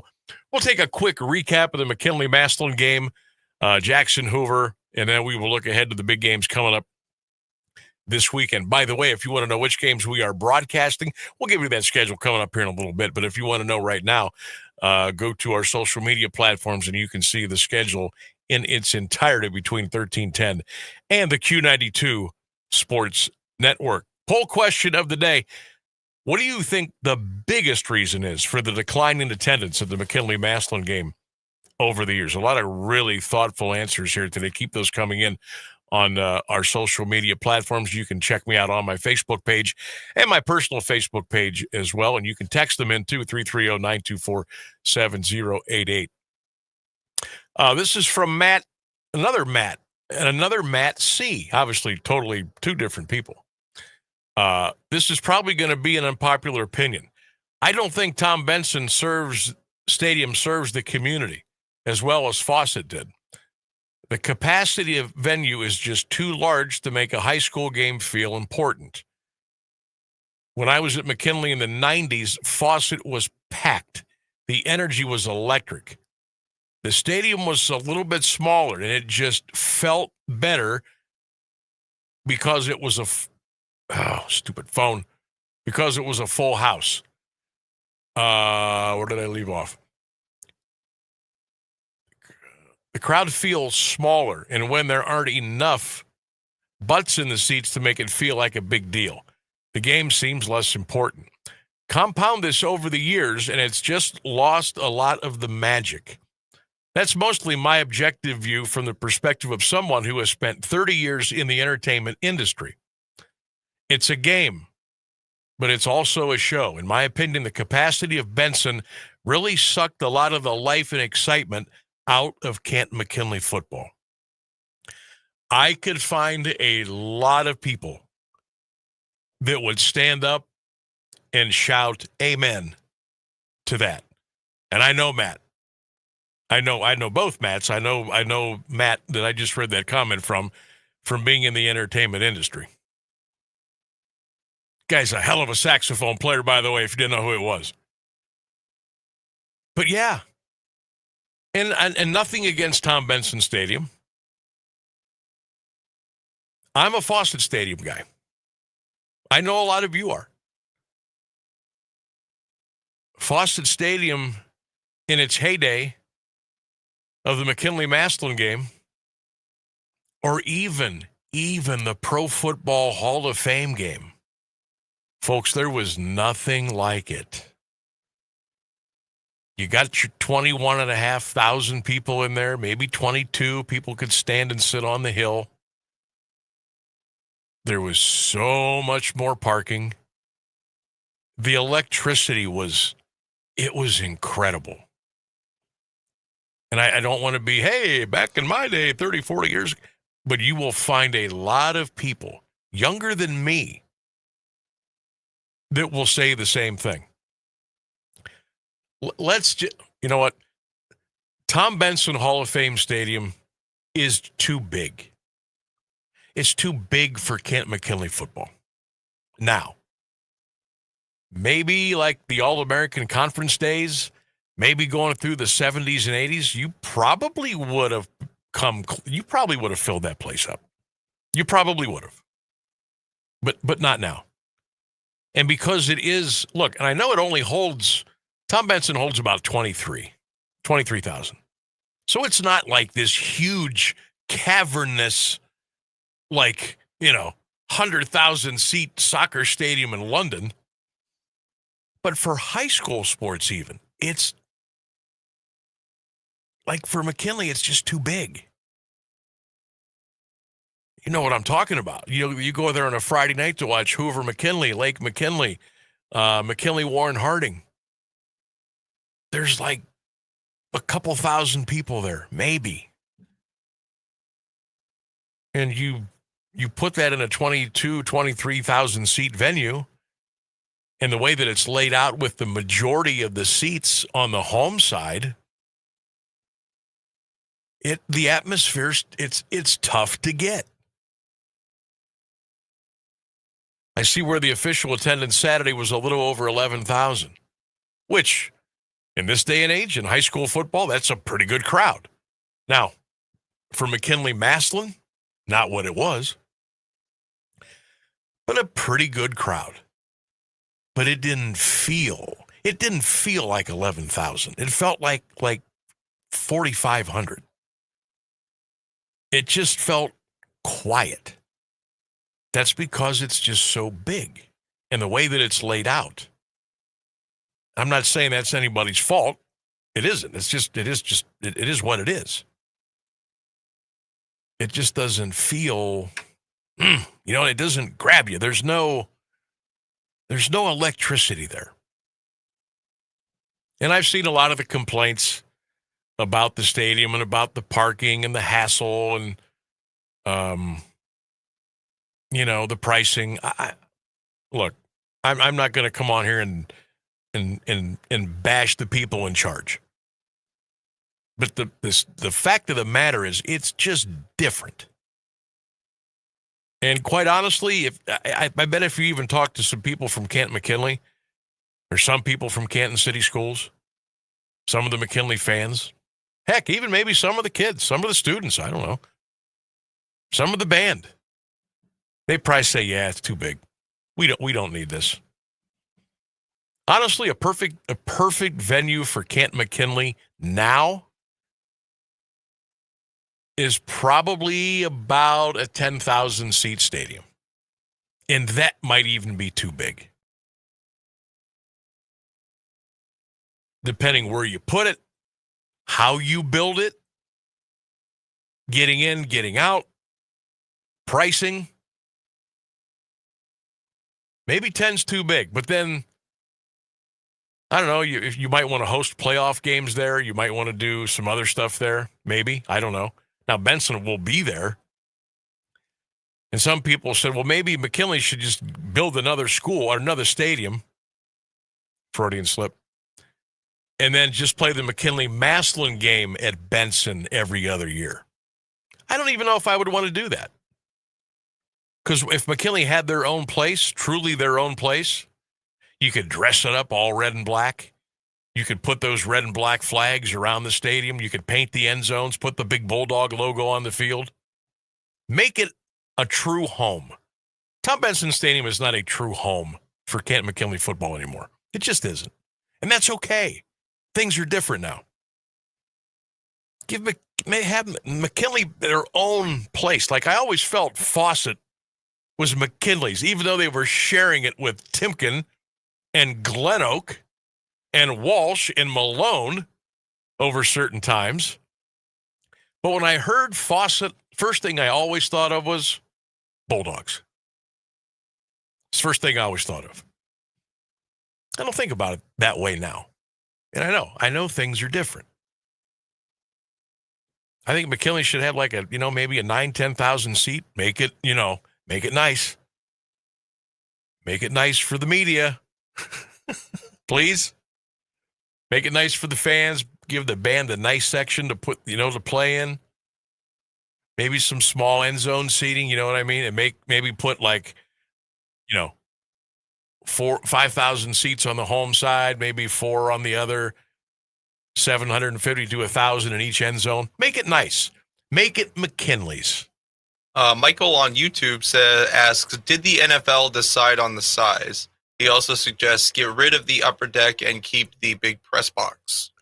I don't know what or what not the NFL had to do with how it was built, the capacity. I don't know. I don't know all the ins and outs, and I'm not going to get on here and tell you stuff that I don't know. I don't know who had the call there. We also have Ryan Brayler in the studio to chat with you. All right, Ryan, hold tight. I'm going to be with you in 1 second. I want to get a couple more thoughts out before I come to you. Cool. I believe that the whole Tom Benson thing, and again, this is part of a whole other discussion with everything else that's going on over there. But it was in thinking of the Pro Football Hall of Fame game, a lot of people thought, and I might even tend to agree a little bit, it kind of outgrew Fawcett. It couldn't handle the crush of media for the Hall of Fame game and all the Wi-Fi and the outlets and the electric and the cords and the cameras and the trucks and it outgrew it. It certainly outgrew Fawcett even before they put the new press box in. And even then, they kind of outgrew it. And then they built this crazy big press box, which is absolutely stunning and beautiful. And now, I don't really know. That's probably too big now. outside of the Hall of Fame game and maybe some other events like the concerts and stuff like that.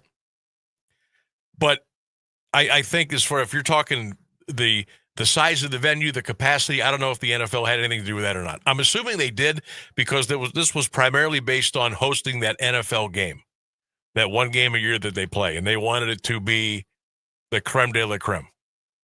And I had nothing against it. I'm just speaking from the high school football portion of it here, and as Canton McKinley as their quote-unquote home field, is too big. They don't need it anymore. But then the next question is, okay, where would you play? Who's going to pay for it?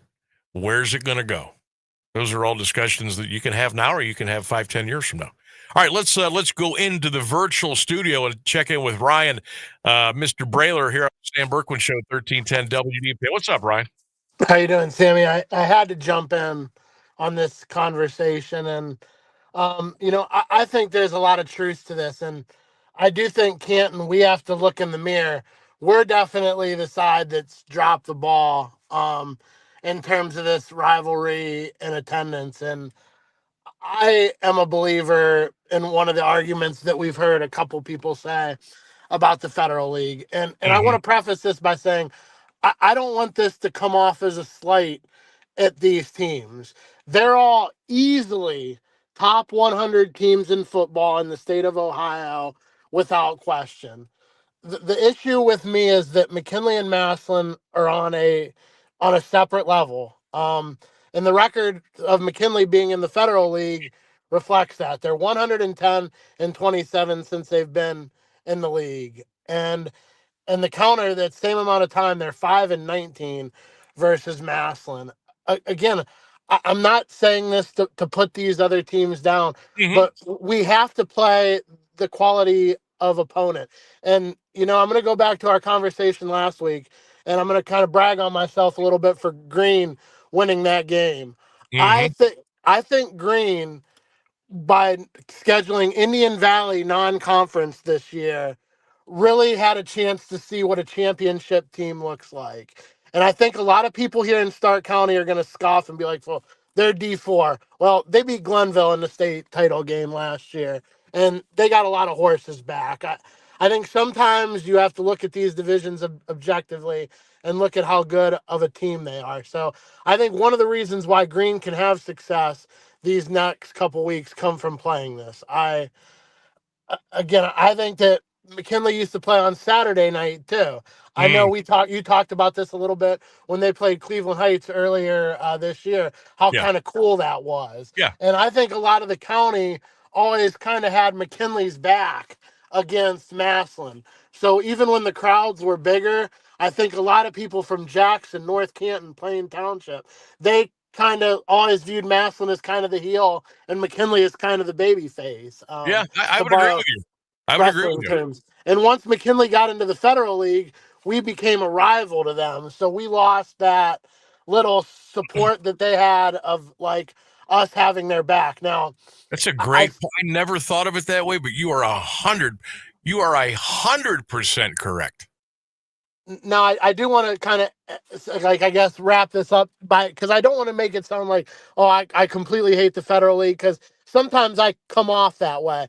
When it comes to basketball, I'll take the Federal League and a Federal League versus the best conference in the United States, and they will hold their own each and every year in basketball. And I know we're not supposed to be a basketball county, but I'll tell you what, the way that the game has increased on the hardwood, we are better pound for pound on the hardwood than we are the gridiron right now. So I have nothing but respect and love for the Federal League, but that's part of my argument to what part of the Canton theory there, and I wanted to get that in. I got to also give a shout out to Renzi. My heart broke for them kids. I thought they played so well. We see it in college football all the time. They get that punt that's too much of a line drive. Massillon had a really skilled return man, and he made him pay. So, but it was fun to compete again. I'm going to get off now and listen to what you have to say, Sammy. Thanks for taking my call. Appreciate you. Keep up the great work, brother. Appreciate it. Thank you, Ryan. Yeah, you can do what Ryan just did. You can, if you're watching on any of our social media platforms, click that link that says Talk Here with Sam, and we'll get you right in, just like that. Piece of cake.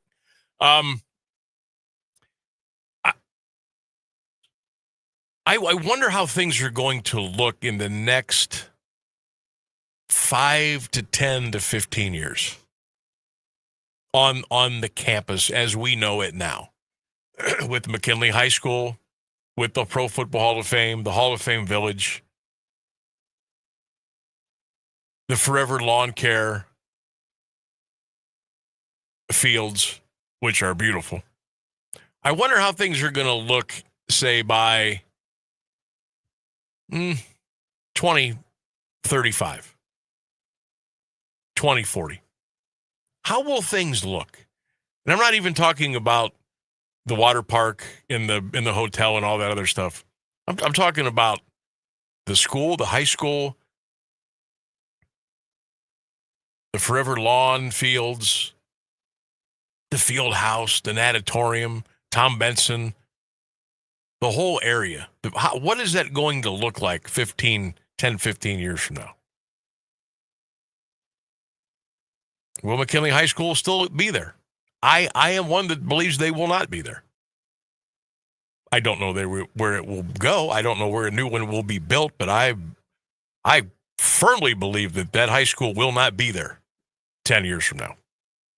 And I could be wrong, and if I am, so be it. That's just how I think it's going to go. But I guess I just wish that, look, things change, nothing stays the same. But with something like the McKinley-Massillon rivalry,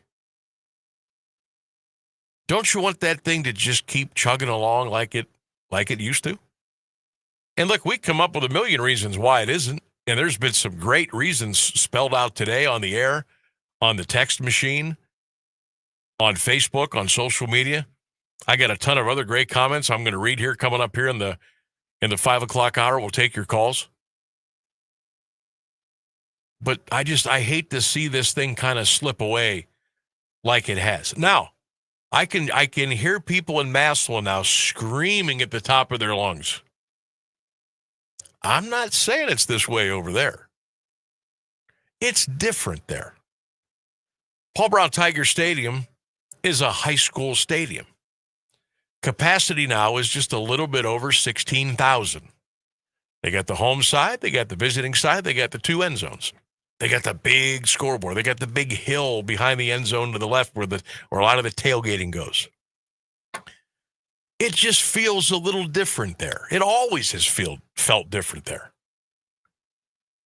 In attendance, as far as I know, it's down a little bit there. Well, let me take that back. Attendance for regular season games in Massillon, from what I have seen, because I have not been there in a year or two, but attendance looks down a little bit. And that could be for a lot of factors. A lot of the teams they're playing, people don't know anything about. I know parking has been a little bit of a headache because they built the new middle school over there where behind the visiting bleachers where that parking lot used to be. I know that's been a headache. But their attendance has been down. Their road attendance has been down. But usually when it comes to the first Saturday in November or the last Saturday in October, Paul Brown Tiger Stadium, most of the time, is filled for McKinley-Massillon. Most. Now, the last couple of years, now there's been some empty seats there for both schools.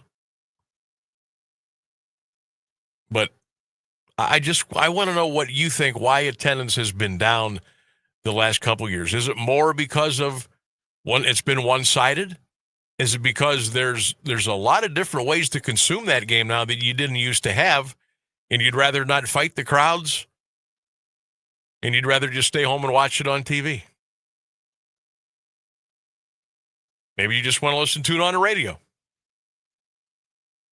I know a lot of people go to a bar, or they go to like a club, like a VFW or an Eagles, and they do big parties and stuff. People go there and they watch. But didn't we have all that back in the 70s and 80s and 90s too? Didn't we have the VFWs then and the Eagles? I'm sure we did. But there's a lot of different ways now people consume their entertainment. Let's take a break. We'll squeeze a break in here quick before we come back and get you to the top of the hour. 1310 WDPN. Do you have trouble getting in and out of the bathtub? Are you afraid you'll slip and fall entering or exiting a tub? SafeStep walk-in tubs can transform your bathtub from an area of concern to a calming refuge. Call them today at 1-800-498-2098 and save $1,600. SafeStep walk-in tubs and showers are proudly made in Tennessee and offer an ultra-low step-in, avoiding that difficult climb over a traditional bathtub wall. They also offer a variety of therapeutic benefits that may help soothe your aching muscles and joints, increasing your mobility, boosting your energy, and improving your sleep. SafeStep walk-in tubs are designed to easily fit your existing tub space and are often installed in as little as one day. Just dial 1-800-498-2098 today to save $1,600 and receive a free shower package. That's 1-800-498-2098 for a free no-obligation consultation and to save $1,600. SafeStep walk-in tubs. Safety never felt so good.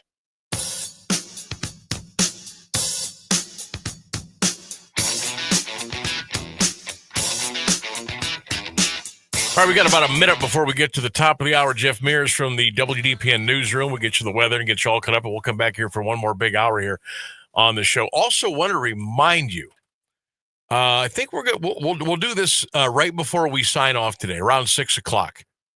I got a really cool prize for you today. I got a couple of them. We're going to do one today. Maybe we'll do one tomorrow.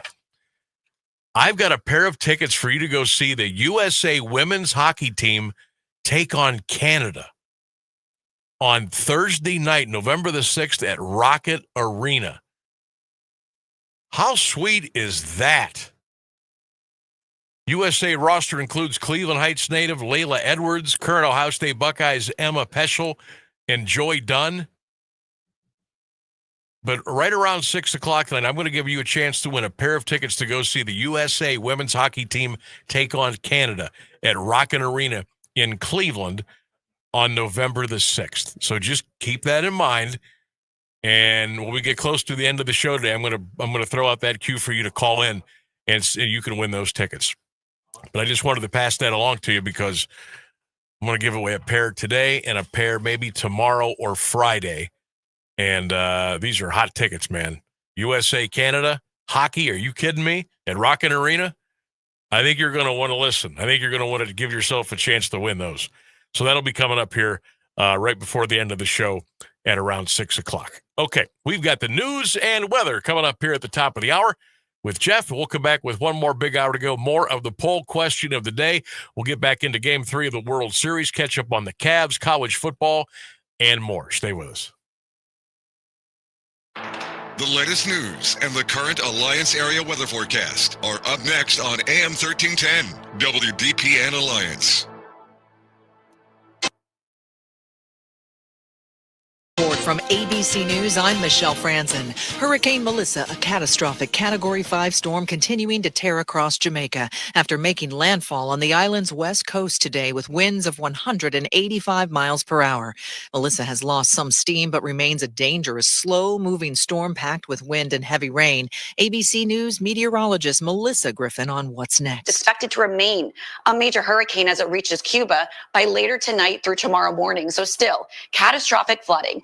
Numerous landslides. These are expected for Jamaica today, by Cuba tonight as the heavy rain moves on shore. 9 to 13-foot storm surge still remains possible across the south shore of Jamaica, and we could see several feet of storm surge for the south shore of Cuba as well. Authorities say the Jamaican military and fire brigade have crews ready to respond for search and rescue operations, but won't be deployed until the most dangerous part of Melissa passes. This is ABC News. Offer not valid in all states or where prohibited by law. Loans are subject to lender approval. See website for details. Honey, the credit card bill came, and we're maxed out. Maxed out cards, rent is due. We just need some extra cash to help us get by. Maybe we should go to 27cash.com. With our bad credit? 27cash.com is one of the largest personal loan networks. They can help people with any type of credit get up to $5,000, and cash can hit our bank account as soon as tomorrow. When you need extra cash, go to 27cash.com. That's 27cash.com. 27cash.com. Rain-X wipers are the #1 wiper blades in America. That means all kinds of drivers choose Rain-X. Big drivers in small cars choose Rain-X. Small drivers in big cars choose Rain-X. Drivers with long hair and short commutes choose Rain-X. Drivers with short hair and long commutes choose Rain-X. Drivers with pets on board, babies on board, and bored babies on board choose Rain-X. Basically, drivers who love a clear view of the road all choose Rain-X wipers, the #1 wiper blades in America. Now, the latest Alliance area news from Jeff Mears on AM 1310 WDPN. Good afternoon. It's 5:02. A man accused of a deadly shooting in Canton is in custody. Police arrested 32-year-old Corey Party of Canton Monday on charges of reckless homicide and tampering with evidence. He's scheduled for arraignment in Canton Municipal Court tomorrow. Party allegedly shot 35-year-old Christopher Smith in the hip October 4th on Market Avenue North. Smith was taken to Mercy Hospital, where he died a short time later. Police also believe Party tried to dispose of the gun. A mother and daughter accused in a Canton murder are now awaiting action from a Stark County grand jury. The case of 70-year-old Dorothy Lowry and 54-year-old Yolanda Lowry was bound over after they waived their preliminary hearings during a status conference today. Both are charged with murder in the beating death of 54-year-old Jerry Morris of Canton. Investigators say he was found dead in Akron August 1st, but the alleged crime happened in Canton. The three reportedly had lived together at one time, but not when the killing occurred. The Lowrys are each being held on $1 million bond. A Canton woman avoids jail time after her puppy died inside a hot car in Hartville. 50-year-old Tawana Cox was sentenced by Stark County Common Pleas Judge Natalie Hopp to 180 days in jail. All of it was suspended in favor of 2 years good behavior. Cox pleaded guilty October 22nd to a misdemeanor count of cruelty to animals. On July 28th, she left the puppy in a vehicle for more than an hour on a 90-degree day. Cox must complete 50 hours of community service and a mental health assessment. Food banks across Stark County are bracing for a surge in need after nearly 50,000 people lose their SNAP benefits next week. The USDA says funding for the federal food assistance program has stopped because of the government shutdown. Stark County Job and Family Services estimates the loss will mean $8.5 million less in monthly spending locally. According to the repository, the county's Human Services Director calls it a drastic loss for families and local businesses. Attorneys for parents of Cardinal Ritter football players say Massillon police displayed unacceptable behavior when they used pepper spray on players at the end of a football game. They are asking the department to conduct an internal investigation. They say legal action could be taken if no investigation is done. Police said spraying the St. Louis schools players after the game was within department policies and procedures for use of force. Attorneys representing the players and their families said at a Monday press conference they are angry officers took such drastic measures. The attorneys say the officers did not spray any Massillon players, coaches, or staff. It was a night of recognition and change at Monday's Sebring Village Council meeting. Council honored retiring Police Chief Ray Harris with a plaque and his service weapon and swore in new Chief Joshua Kelm. Aaron Peterman was promoted to sergeant and Dylan Vesey to full-time patrolman. Council also recognized Service Director Bill Sainer for 40 years of service and Wastewater Superintendent Lee Hatton and Dispatcher Tracy Wheeler, each with 25. A new 2-year dispatch contract with Smith Township was approved effective January 1st. The annual cost is unchanged at roughly $20,000. The township will also pay $47,000 for computer-aided dispatching software. The trial for a Lisbon man charged with murdering his ex-wife is scheduled to begin November 18th. A visiting judge has been appointed to hear a motion challenging search warrants issued by Columbiana County Common Pleas Judge Megan Bickerton. 51-year-old William Long was indicted on a charge of aggravated murder and weapons counts in the slaying of Michelle Long. Was found shot to death in November 2023 outside her home on Cary Road in Butler Township. Former Tuscarawas County Judge Edward O'Farrell was appointed to hear the motion to suppress evidence. A new policy from the Catholic Diocese of Youngstown will end funeral visitation in churches starting December 1st. Bishop David Bonar says the decision was made to keep worship spaces sacred and consistent with church teaching. He says the church building is meant for prayer and the celebration of the Eucharist, not for viewings. Bonar admits the change may be difficult for some families, but says it upholds the order of Christian funerals. Investigators are still trying to determine what led to the death of a man found in a ditch in Youngstown. The Mahoning County coroner identified him as 41-year-old Samuel Rodriguez Hernandez. His body was found October 19th on Nelson Avenue on the city's east side. Police initially considered the death suspicious and say the case remains under investigation. An autopsy was conducted at the Cuyahoga County Medical Examiner's Office, but no additional details have been released. An Austintown man is charged with kidnapping and domestic violence. 45-year-old Ryan Sheridan is being held without bond in the Mahoning County Jail and is scheduled for arraignment in Canfield Municipal Court tomorrow. A woman told police Sheridan was at her 42nd Street home in Austintown Thursday night when an argument broke out. He allegedly threw the woman to the ground twice as she attempted to leave, causing minor injuries. Sheridan was convicted of fraud in 2021 over his rehab centers in Austintown and Columbus. He was released in 2024. His probation on those cases expires next November. A Warren man will spend decades in prison for the murder of Choice Washington. 46-year-old David Hawley was sentenced today to 41 and a half years to life in prison. Trumbull County Common Pleas Judge Sarah Kovor also ruled Hawley as a repeat violent offender because of a prior felony conviction for involuntary manslaughter. A jury found him guilty last week of murder and other charges in the August 3rd shooting of Washington on Scott Street Northeast in Warren. The man died 3 days later. Hawley's attorney plans to file an appeal. A Liberty Township trustee accused of assaulting his wife will now have his case reviewed by a Trumbull County grand jury. 53-year-old Devin Stanley waived his right to a preliminary hearing in Niles Municipal Court, sending the case to Common Pleas Court for possible indictment on a felonious assault charge. He remains held without bond. Prosecutors say he punched his wife October 22nd, breaking her nose and ribs. The judge ordered Stanley held due to safety concerns for the alleged victim. Work is underway today to tear down the Levittsburg Dam. The demolition has been put off since the initial decision was made in 2021. The dam is one of 9 to be removed on the Mahoning River. The Lowellville, Struthers, and Summit Street dams have already been taken down. Work started this morning with a gradual cut to the top of the structure to slowly lower the water level. Sediment trapped by the dam will be removed, followed by the removal. Materials such as rock and wood debris will be used to protect the riverbanks. Trumbull County Metro Parks Board of Commissioners okayed the plan last year. Akron police responded to the 400 block of Stanton Avenue for a reported shooting early Monday. A 20-year-old woman was found with a gunshot wound and pronounced dead at the scene. She was identified as Tichara Williams of Barberton. Detectives are in the early stages of the investigation. Anyone with information is encouraged to call Akron Police or 330-375-2-TIP. A Euclid High School football coach was injured during an argument at Friday's football game at Mentor High School. Euclid Panthers took on the Mentor Cardinals in the last regular game of the season. Investigators say just before halftime, a fight broke out in front of the Euclid team bench. A coach was accidentally hit in the head with a helmet while trying to break up the fracas. He was transported to a local hospital for evaluation. Cardinals won 31-0 to finish the regular season with a perfect record. Taking a look at Wall Street, the Dow Jones Industrial Average closed today at 47,706, up 162 points. The Nasdaq Composite was up 190 points, ending the day at 23,827, and the S&P 500 closed at 6,890, up 16 points. It's 55 degrees and Alliance at 509. This is the local edition of WDPN News. I'm Jeff Mears. Now, the Alliance Area Weather Forecast on AM 1310 WDPN.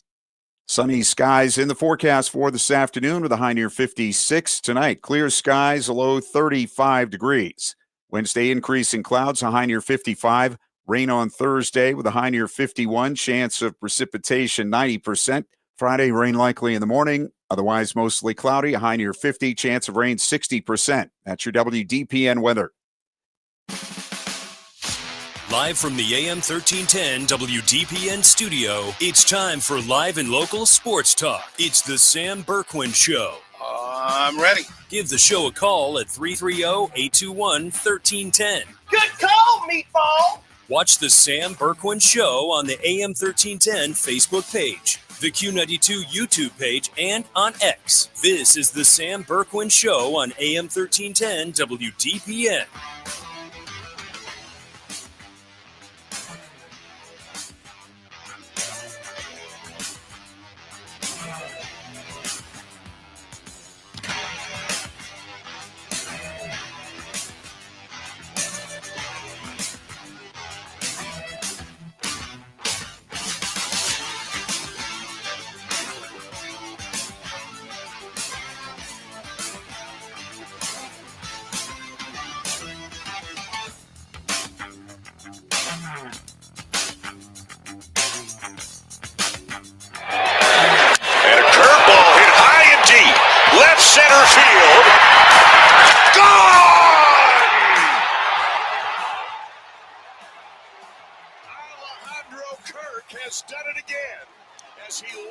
A three-run homer to put the Blue Jays on top.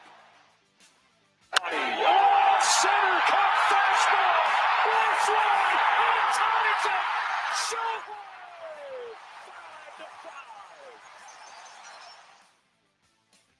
Los Angeles.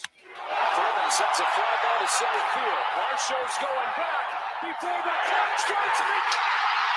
Thurman has ended it. It's a repeat hero with the last word on a Game 3 classic. Any angle now, Mitchell go to work against Robinson. Mitchell snaps back, 3 ball, money. Ooh, have some. Make tough shots. Deep one, Merrill got it. Man. He's got a strap now. And 6.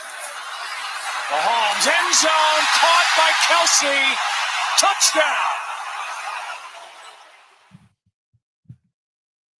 And there you go. Welcome into the Sam Bourquin Show, AM1310 WDPN. Big night of sports last night. Cavaliers with a nice win over Detroit. Spider at 35 last night. Evan Mobley played well. Jared Allen actually showed up last night, got 7 rebounds. Good game for the Wine and Gold. They go to 3-1 on the season. The World Series last night was fantastic. It is almost hard to believe that in less than 3 hours, they have to go out there and play again. Game 4 from Dodger Stadium. Shohei Ohtani gets the ball tonight for L.A. Shane Bieber gets the ball tonight for Toronto. Game 4 of the World Series. Last night, this morning, it took 18 innings to play that game. It was undeniably one of the greatest sporting events I've ever seen. And I got to tell you, the tank was almost on empty at 3 o'clock this morning, but was able to hang in there, and I'm glad I stayed up. Now I'm paying for it today. I know a lot of you are paying for it today, but once you get so much time invested, you don't want to leave. You don't want to give it up. I mean, if you're 6.5 hours into a baseball game, you're not going to stop watching it, because you think at any pitch now, any given moment, any time, this baby could be over. And it was fantastic. It was so cool for the sport of baseball for that ball game. And I wish it would have ended a heck of a lot earlier.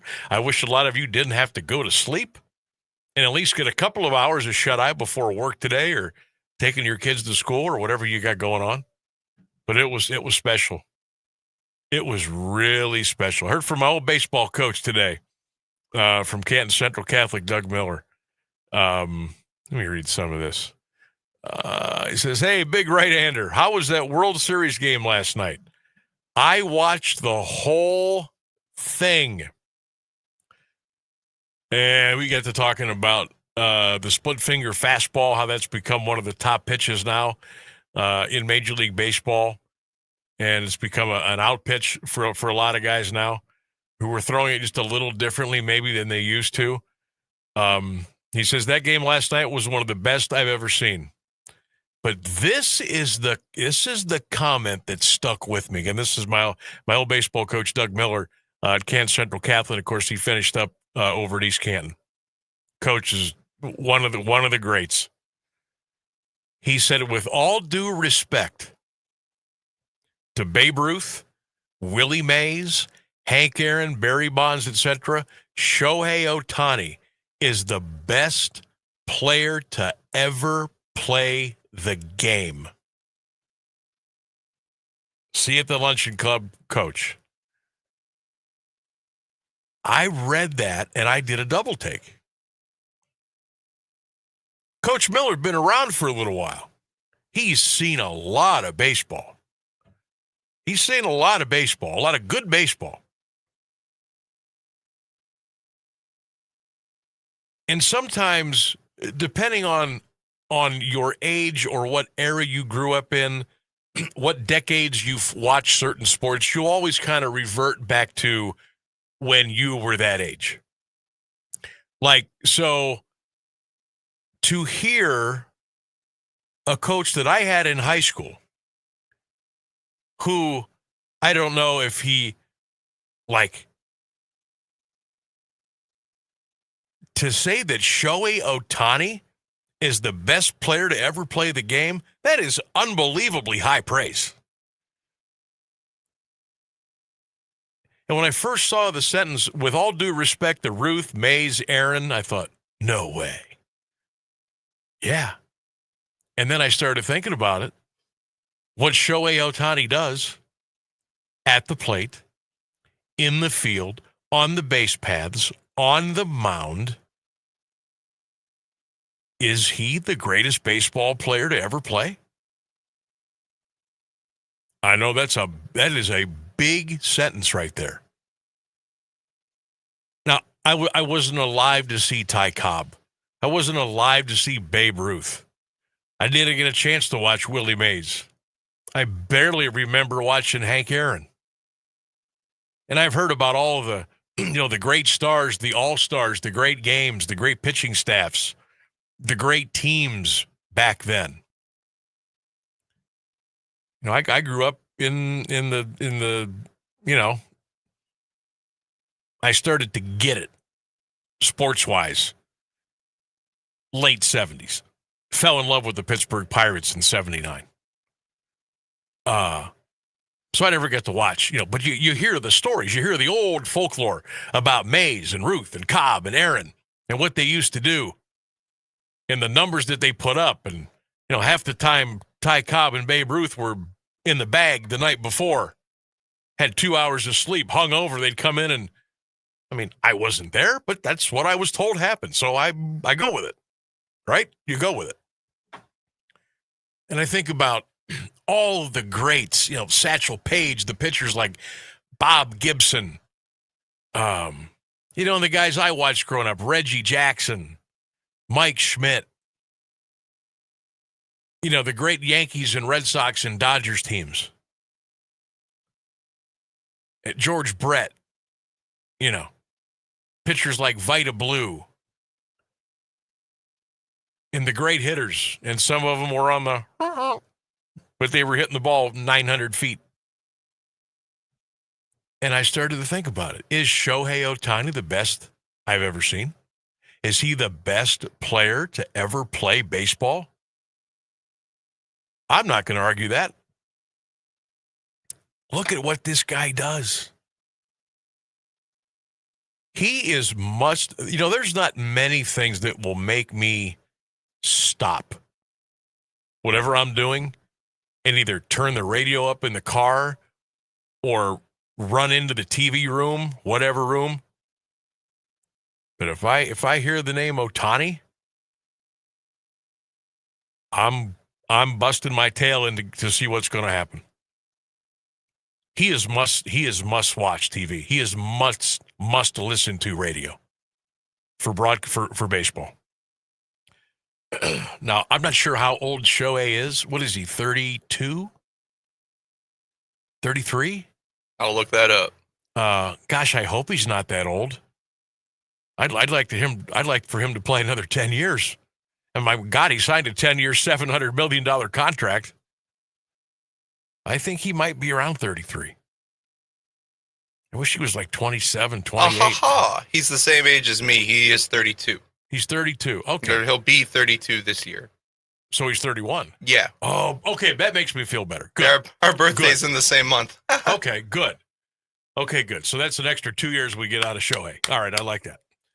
But is he the best you've ever seen? I can't make an argument against it.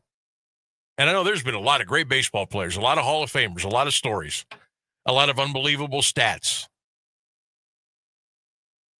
Roger Maris, the splendid splinter, Ted Williams, pitchers like Whitey Ford, Catfish Hunter, the great pitching staff for the Orioles in the early 70s with Cuellar and Palmer. But you think about what we used to talk about, 3-tool players, 5-tool players, whatever. Shohei Ohtani, he might be the greatest. Throw, hit, run, pitch, catch, speed, power, baseball awareness. I just dropped that 10-year, $700 million contract on you. Folks, he's worth every single penny.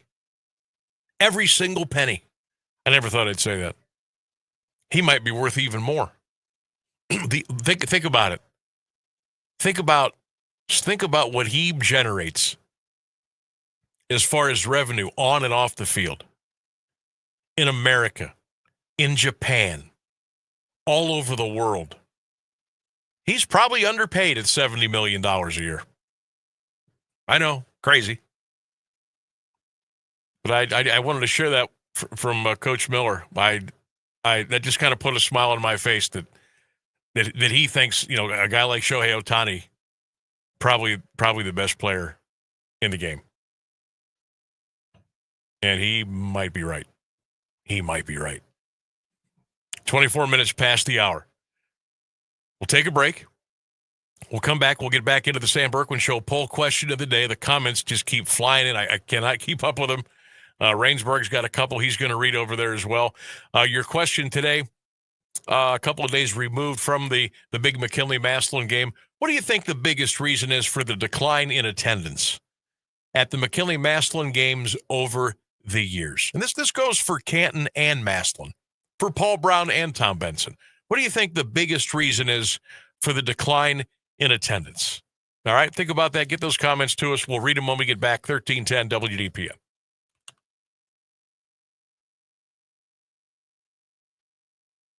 Looking to launch a career in the skilled trades but don't know where to begin? Part-time service in the Ohio Army National Guard can help. You can kickstart your career by enlisting in one of our many trades-based jobs. Get paid to learn these skills and gain on-the-job training when you report to your unit 1 weekend a month or 2 weeks in the summer. To learn how the Guard can pay for your civilian trade certification, visit nationalguard.com/OH. Sponsored by the Ohio Army National Guard in coordination with the Ohio Association of Broadcasters and this station. Is your foot or ankle pain slowing you down? At Alliance and Salem Foot and Ankle Clinics, we believe every step should feel good. From heel pain and ingrown toenails to diabetic foot care and custom orthotics, our expert podiatrist is here to keep you moving comfortably. Located right here in Alliance and also a clinic in Salem, we believe in treating every patient like family. Take the first step toward your foot care. Call 330-821-6438. or visit alliancefootанdankle.com to schedule your appointment today. We are the keepers of the wild, America's original and most invested conservationists.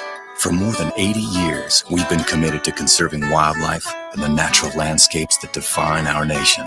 From rugged alpine ridgelines to peaceful tall grass prairies, we've supported the conservation of more than 36 million acres of American wildlands. Our funding has led to cleaner water, fresher air, and improved wildlife habitat. From abundant fish and waterfowl populations to robust deer and elk herds, nothing is more important than maintaining wild spaces for adventurers to explore and wildlife to thrive. We are America's hunters and target shooters, stewards of the American outdoors. America's hunters and target shooters, along with firearm, ammunition, and archery manufacturers, have invested more than $46 billion to help state fish and wildlife agencies manage and protect wildlife and wildlands across America. For more information, visit outdoorstewards.org.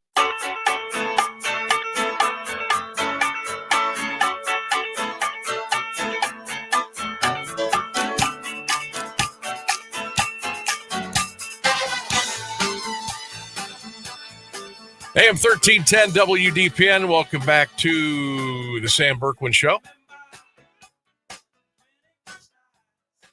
Text line open 330-924-7088, 330-924-7088. Leave your comments on all of our social media platforms, Facebook, Instagram, X, YouTube. I'm having a hell of a time with my white t-shirt today underneath my red Buckeye polo. Remember I was complaining about these t-shirts, like the necks, like the elastic. They just suck. I got to fiddle with it all day. Look at it. Looks terrible. I apologize. I'll do better tomorrow. Well, you see, I'm wearing one of my shirts that's not a V-neck, so I've been fussing around with it all day too. I've been Mickey Mousing around with this collar for the last 3 hours. Believable. You had a phone call. Couple of minutes ago about, well, where would where would the new McKinley High School be built? Yeah, Bill called in to ask where you think that would be. Yeah, I have no idea. I don't have any inside information here. What I think would be an idea, I know what maybe was or was not on the blueprints back in the day.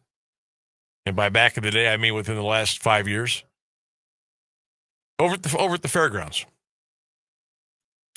Stark County Fairgrounds. You could build a beautiful school over there.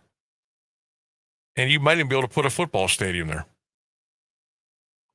You know, take the grant. I mean, you have to redo it. Do it. I mean, get rid of the barns, take the grandstands down, all gone. And I think maybe you could do something over there. That's just the thought. I have no idea. Don't hold me to that, but that's just a thought. And again, that might not ever happen, or it may happen in 10 or 15 years. It's certainly not going to happen soon. But yeah, that's kind of where we're at there. I just got a text here,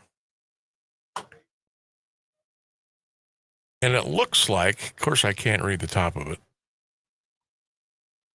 I don't know whose somebody. I don't know whose this. I don't know whose this is.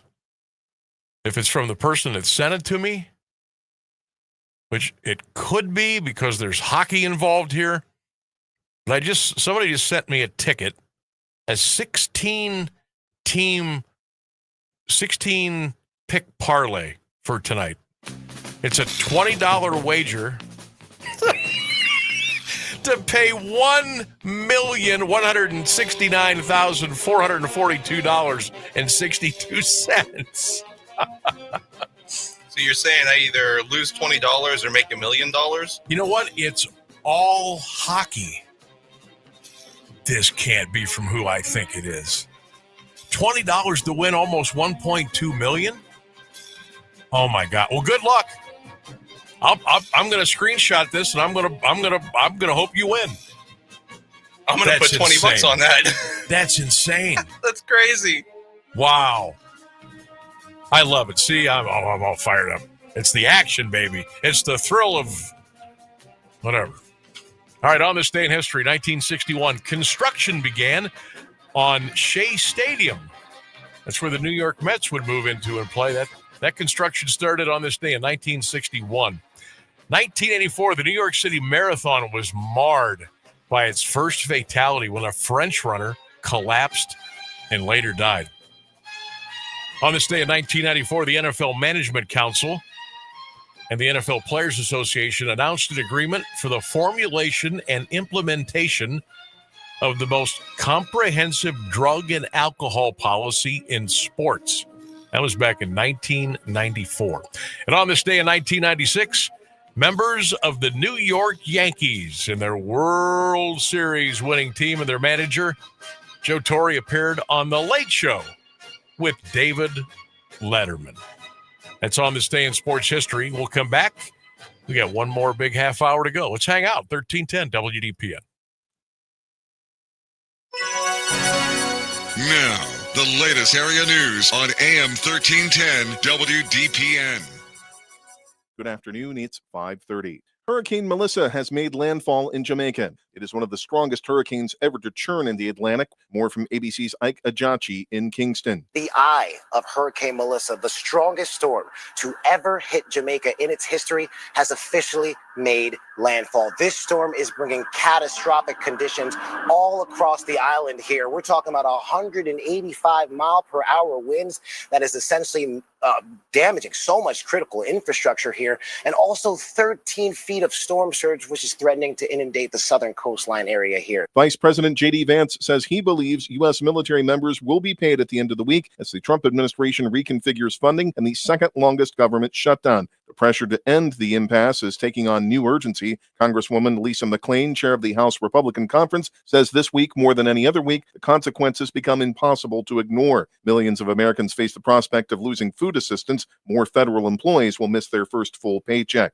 Israel has ordered a new round of airstrikes to be launched into Gaza just weeks after both parties agreed to a ceasefire. Prime Minister Benjamin Netanyahu's office said the decision was made after a series of security meetings. Hamas has said they will now withhold the handover of the body of a hostage to the Israeli authorities. More from ABC's Patrick Revel, who says Israel is accusing Hamas of slow-walking its agreement in the ceasefire to turn over the bodies of the hostages. This is not the first time that Israel has ordered and then carried out intense strikes amid claims of violations of the ceasefire.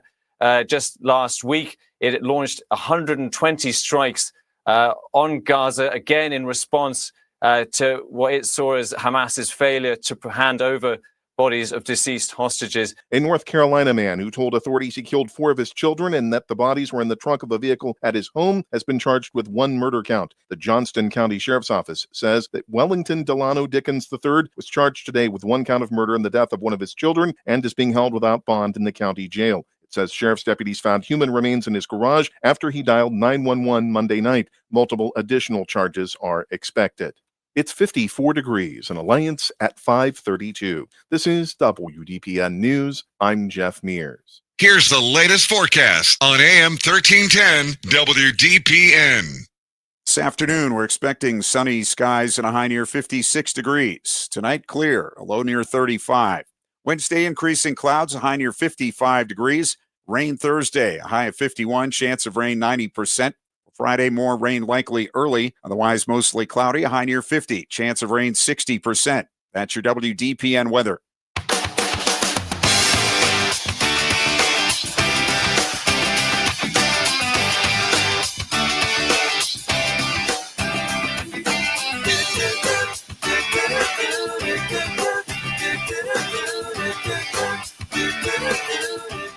All right, welcome back to the Sam Bourquin Show, 1310 WDPN. Thanks to everybody for commenting on our question today. I will read some more of those. They keep coming in. Poll question today on Facebook. What do you think the biggest reason is for the decline in attendance of the McKinley-Massillon game over the years? 330-924-7088 for the text. You can talk to me on the show. Click the link where it says Talk Here with Sam. We'll get you right into the virtual studio. Lee did it today. Ryan B did it today. You can do it. And you can also drop your comments on the Q92 radio page on YouTube and all of our social medias. Aaron says, Sam, it's because of streaming. You give people another reason to stay home, and they will. Ryan says, the same as the state championship games. You can stream everything these days. That hurts attendance. Always has. Brian says, I'd much rather watch it on TV, less a-holes to deal with. John says, I think probably that it has very low stakes for playoff entrance more than anything else. Okay, I'll meet you halfway on that one. I'll meet you halfway there. Paulina says parking is absolutely atrocious at Tom Benson Hall of Fame Stadium. Mike says streaming keeps the crowds away, although I prefer to go in person if the weather is conducive. Yep, I've seen a lot of comments like that today as well. And I can't blame anybody for not wanting to sit out in the cold or the rain or the wind. I get it. I don't even like to do it anymore. That goes for Browns, Buckeyes. I've turned into a fair weather fan. I never thought I would. This coming from a guy that wears shorts 365 days a year. But anyway, Ben D says there are less kids playing football now than in decades past, and there are less kids and fewer families living in this area. There's also been a rise of kids playing sports other than football in schools like Jackson, Glen Oak, and they are larger than McKinley and Massillon in terms of enrollment. Those kids and their supporters would have little or no interest in attending these games because it's not their school and they don't want to see it. Today, they can stream it. Lenny says, Sam, declining populations in both cities are a reason for the attendance drop. Ed says, sense of community and support no longer exist. Streaming is easier and cheaper in some cases. It's excruciating to be there in person and listen to fans scream and complain about the coaches, refs, and kids for 4 hours. Let's see here. Bill says another thing to consider, 1950 to 60, the population in Canton was 116,000. Wow. Now it's about 68,000. Population Massillon 1960.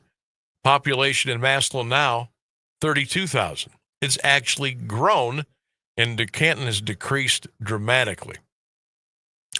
Dougie, the biggest thing I see is the population decrease in Canton. Plus, streaming makes it easier for some who are physically unable to attend.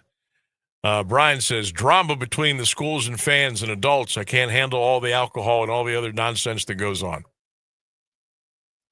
Mike says, no expendable money currently in families in the area. Streaming audio and video keeps people at home. Some fans are actually afraid to go because of a safety issue. Jim says, it's not a rivalry anymore. When a team wins 10 in a row, forget about it. Mark says, streaming, 10-game winning-losing streak also is a big factor.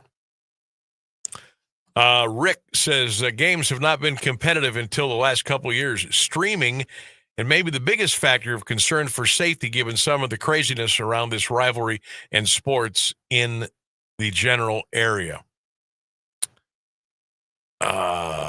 Pete says, Benson is a terrible high school stadium. Massillon is Massillon. Mike, the parking is awful. Josiah, Sam, I don't want anybody to be upset, but trying to get into Benson is like trying to break into Capitol Hill or the Pentagon. Way, way, way too many heavy-handed people in security shirts walking around.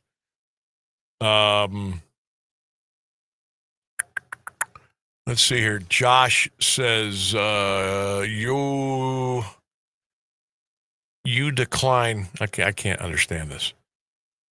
I saw parking between $20 and $40 in some yards to get into Benson. It's free at Massillon for the most part. I mean, that could be one reason. What was the park? Were they charging to park? Was Tom Benson Stadium, were they charging to park? And if they were, how much? I mean, I got there at like 8:30 in the morning. We were doing our big show, so I didn't have to kind of worry too much about that. We had passes. Now, we still had a little bit of a walk, but, you know.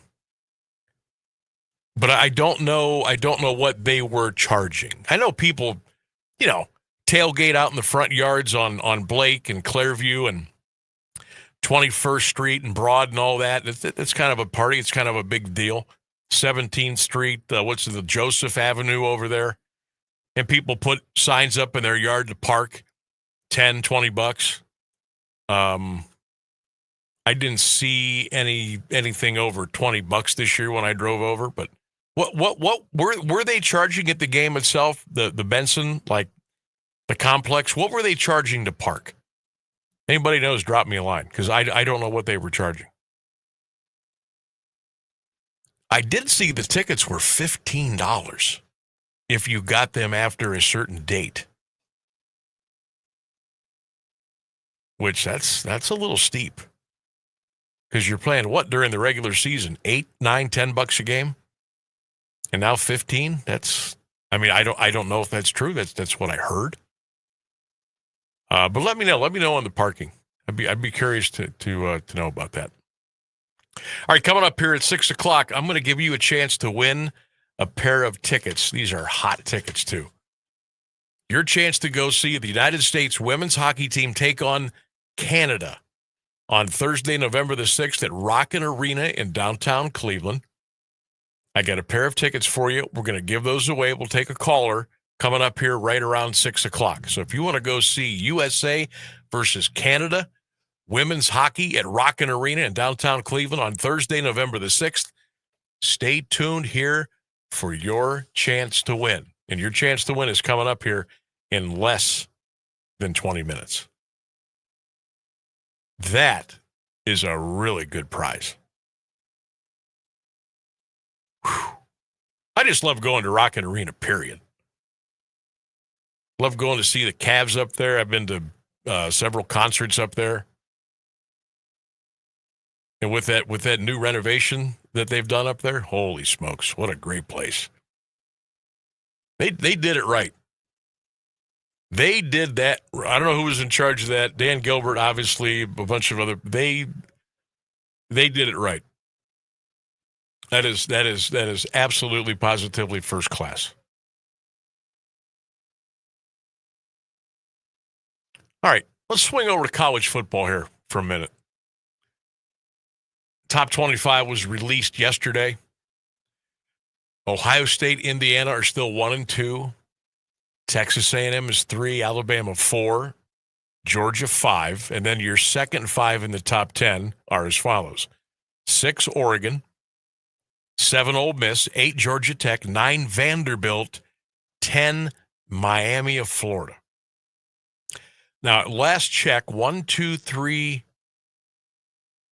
4, 5. I think there's only 5 teams left that are undefeated. Ohio State 7-0, Indiana, Texas A&M are 8-0, Georgia Tech is 8-0, BYU is 8-0. So most teams have played 7 or 8 games. I can't believe how fast. You know, we talk about how fast high school football goes. How fast is the college football season gone? Folks, we're going to have some teams that are going to have played 9 games already by the end of this week. You only schedule 12, and then you got the conference championship games, and then we got the playoffs and everything. I can't believe how fast this has gone. I can't believe it. Checking out the teams in the Big Ten that are in the top 25. Ohio State, Indiana, Oregon, Michigan, USC. So we have 5 in the Big Ten that are in the top 25. Memphis, by the way, comes in at 7-1 this week, the Memphis Tigers.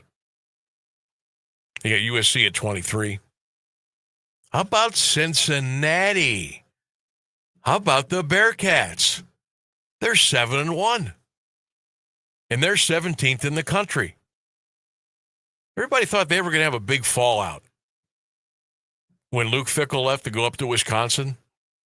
And they kind of took a little bit of a dip for a year, maybe a year and a half. Hey, man, the Bearcats are playing really good ball right now. Ohio State has Penn State coming up this weekend at noon down in Columbus. The Bucks are about a 21-point favorite against the Nittany Lions. Now, I didn't get a chance to watch a ton of college football this weekend with the McKinley-Maslin activities and everything. I didn't even get in front of a TV until like 7:30. So I missed a lot of the games. But, you know, looking at teams like Alabama, 7-1. Don't you just get sick of Alabama? You just wish they were out of it for 1 year, like weren't even in the discussion, and here they are. They've got LSU, Oklahoma, Eastern Illinois, and Auburn coming up. Georgia. Here's another team I wish would just go away. I'm Kirby'd out. I'm tired of the dogs. All right, they're 6-1. They've got Florida, Mississippi State, Texas, Charlotte, and Georgia Tech coming up. Old Miss, 7-1 under Lane Kiffin. They've got South Carolina, the Citadel, Florida, and Mississippi State coming up. Texas A&M is 8-0. Are they the real deal? They must be. How about Vanderbilt, 7-1? Now their schedule gets a little more difficult. They have to go to Texas. They host Auburn. They host Kentucky. They go to Tennessee. And we're talking about Vanderbilt. Diego Pavia, their outstanding quarterback. Do you think Vandy can run the rest of the table? Can they go to Texas and win? Can they beat Auburn and Kentucky at home? Can they go to Tennessee? Hey, I'm not counting them out. I would love to see Vanderbilt. I would love to see Vandy get in the playoffs. I really would. I think that would be fun. Missouri 6-2. I don't know if I'm buying them now. I don't know.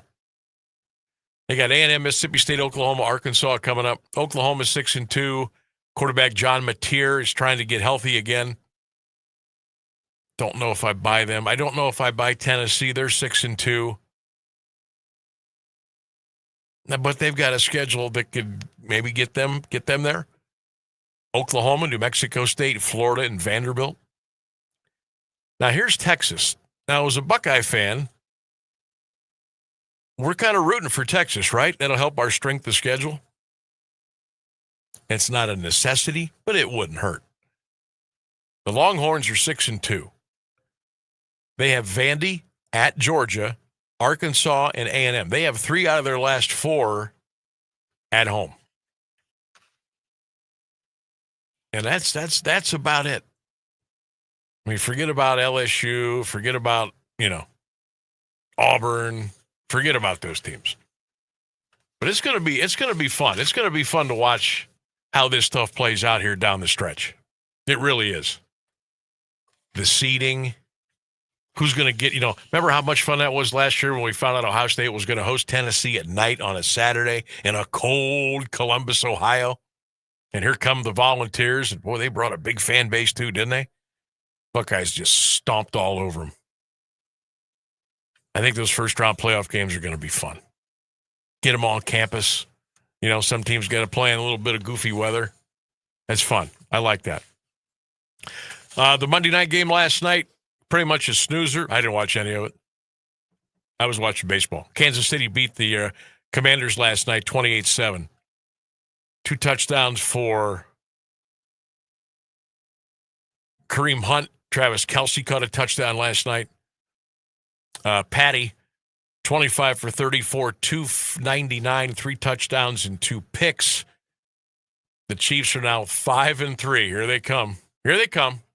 5-3 after an 0-2 start. And did you see who the Chiefs play? This Sunday at 4:25, the Buffalo Bills. That'll be pretty good theater, right? That'll be pretty good theater. The NFL power rankings are out. We will get to those. We'll get back into our Sam Bourquin Show poll question of the day. Some comments keep coming in on why the attendance is going down over the years at the McKinley-Massillon game. We'll check in on the World Series one more time, and we'll give away those tickets for USA versus Canada hockey at Rocket Arena on November the 6th, a Thursday night. We got all that and more coming up here in the final segment. Keep it here, 1310 WDPN. Do you have trouble getting in and out of the bathtub? Are you afraid you'll slip and fall entering or exiting a tub? SafeStep walk-in tubs can transform your bathtub from an area of concern to a calming refuge. Call them today at 1-800-498-2098 and save $1,600. SafeStep walk-in tubs and showers are proudly made in Tennessee and offer an ultra-low step-in, avoiding that difficult climb over a traditional bathtub wall. They also offer a variety of therapeutic benefits that may help soothe your aching muscles and joints, increasing your mobility, boosting your energy, and improving your sleep. SafeStep walk-in tubs are designed to easily fit your existing tub space and are often installed in as little as 1 day. Just dial 1-800-498-2098 today to save $1,600 and receive a free shower package. That's 1-800-498-2098 for a free no-obligation consultation and to save $1,600. SafeStep walk-in tubs. Safety never felt so good. Mama, what does the chicken say? Dog. Cat.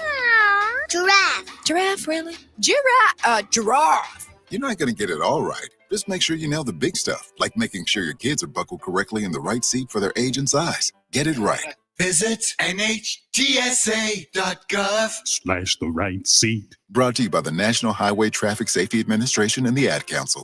We are the keepers of the wild, America's original and most invested conservationists.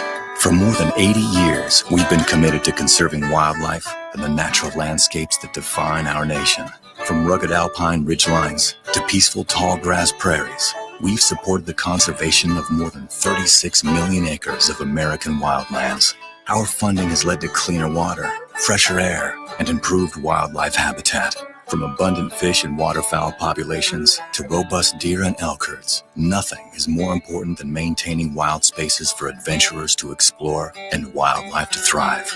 We are America's hunters and target shooters, stewards of the American outdoors. America's hunters and target shooters, along with firearm, ammunition, and archery manufacturers, have invested more than $46 billion to help state fish and wildlife agencies manage and protect wildlife and wildlands across America. For more information, visit OutdoorStewards.org.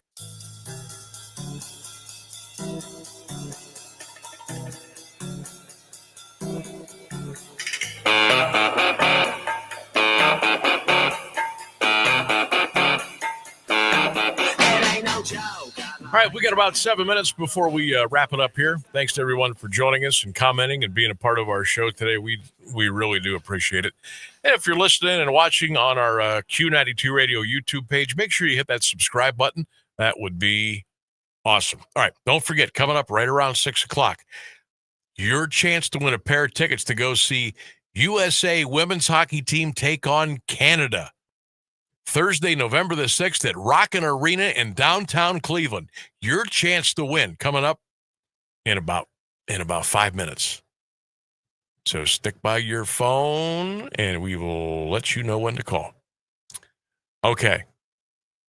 Couple of branches off the World Series last night. That fantastic 18-inning game where the Dodgers beat the Blue Jays 6-5 to take a 2-1 series lead. Ohtani, Bieber.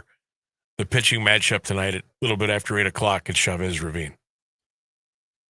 You know how tired everybody was at 3 in the morning in the East Coast and well after midnight on the West Coast last night?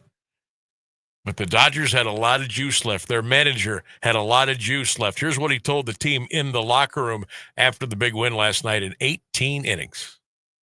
Hey, I just want to say, and I know I speak for every single person in this clubhouse, I've never been more proud of each one of you guys, from the guys playing, going way above whatever anyone has ever asked of you guys.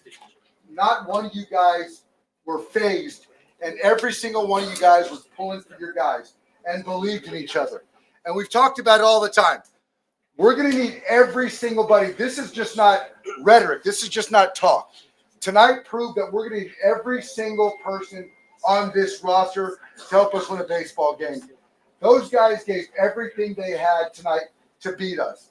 And none of us wavered, quit. We continue to fight. That's who we are. That's who we are. It's because you guys believe in each other. And this is a special group. This special group. And what Shohei did in the CS, this couldn't epitomize 2025 Dodgers anymore. This is a team effort. It's a team effort. It's every single person in this room. Front office, coaches, support staff. It's everybody. This is a team effort. And, hey, so enjoy the out of it, but we got a game later today. All right? Hey, we got a game later today.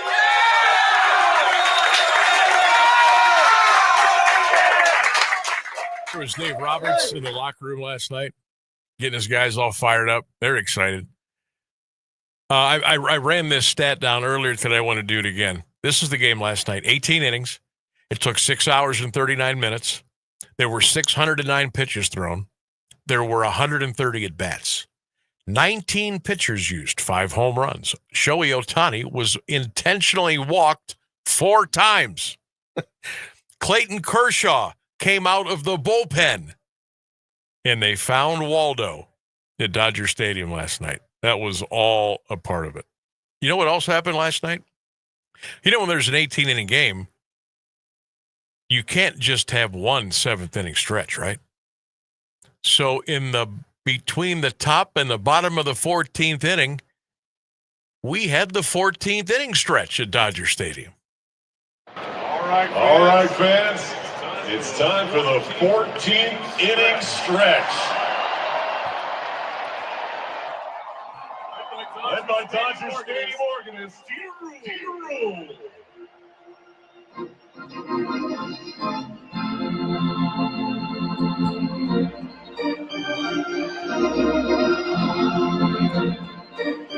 How about that? A 14th inning stretch last night or earlier this morning. Oh, you got to love it. You got to love it. All right. Sam Bourquin Show poll question today. You can keep those comments coming in on my Facebook page, my show page, on the Q92 radio page. Question today was, what do you think the biggest reason is for the decline in attendance at the McKinley-Massillon games over the years? Comments keep flying in. They are outstanding. Keep those coming. I'm going to read each and every one of them. I'll try to mark them as read. So keep those coming in. Certainly do appreciate that. And then finally, how would you like to watch the USA women's national hockey team take on the Canadian hockey team? Thursday, November the 6th at Rockin' Arena in downtown Cleveland. This is going to be awesome. Roster includes Cleveland Heights native Lelia Edwards, Colonel House State Buckeyes, Emma Peschel, and Joy Dunn, and more. This is hockey. This is the United States versus Canada. Women's hockey. Thursday, November the 6th at Rockin' Arena in downtown Cleveland. All you have to do is be caller number 1 at 330-821-1310. That number to call is 330-821-1310. If you want to go see the United States women's hockey team take on Canada at Rockin' Arena in Cleveland on November the 6th, 330-821-1310, and the tickets are yours. Good luck. All right. You hear Phil in the background. It's time to go. What a good show today. Went fast. It always goes fast. Thanks to Ryan Rainsberg for doing a great job on the other side of the glass. Thanks to all of you for participating today and taking part in the show, whether it was your emails or text or calls or dropping comments on our social media platforms. Certainly do appreciate that. And guess what? We're going to do it all over again tomorrow, beginning at 3, right here on AM1310 WDPN. Enjoy the World Series tonight, and don't forget, go Cavs, go Guards, go Bucks, go Browns. Have a great night, everybody. We will see you tomorrow.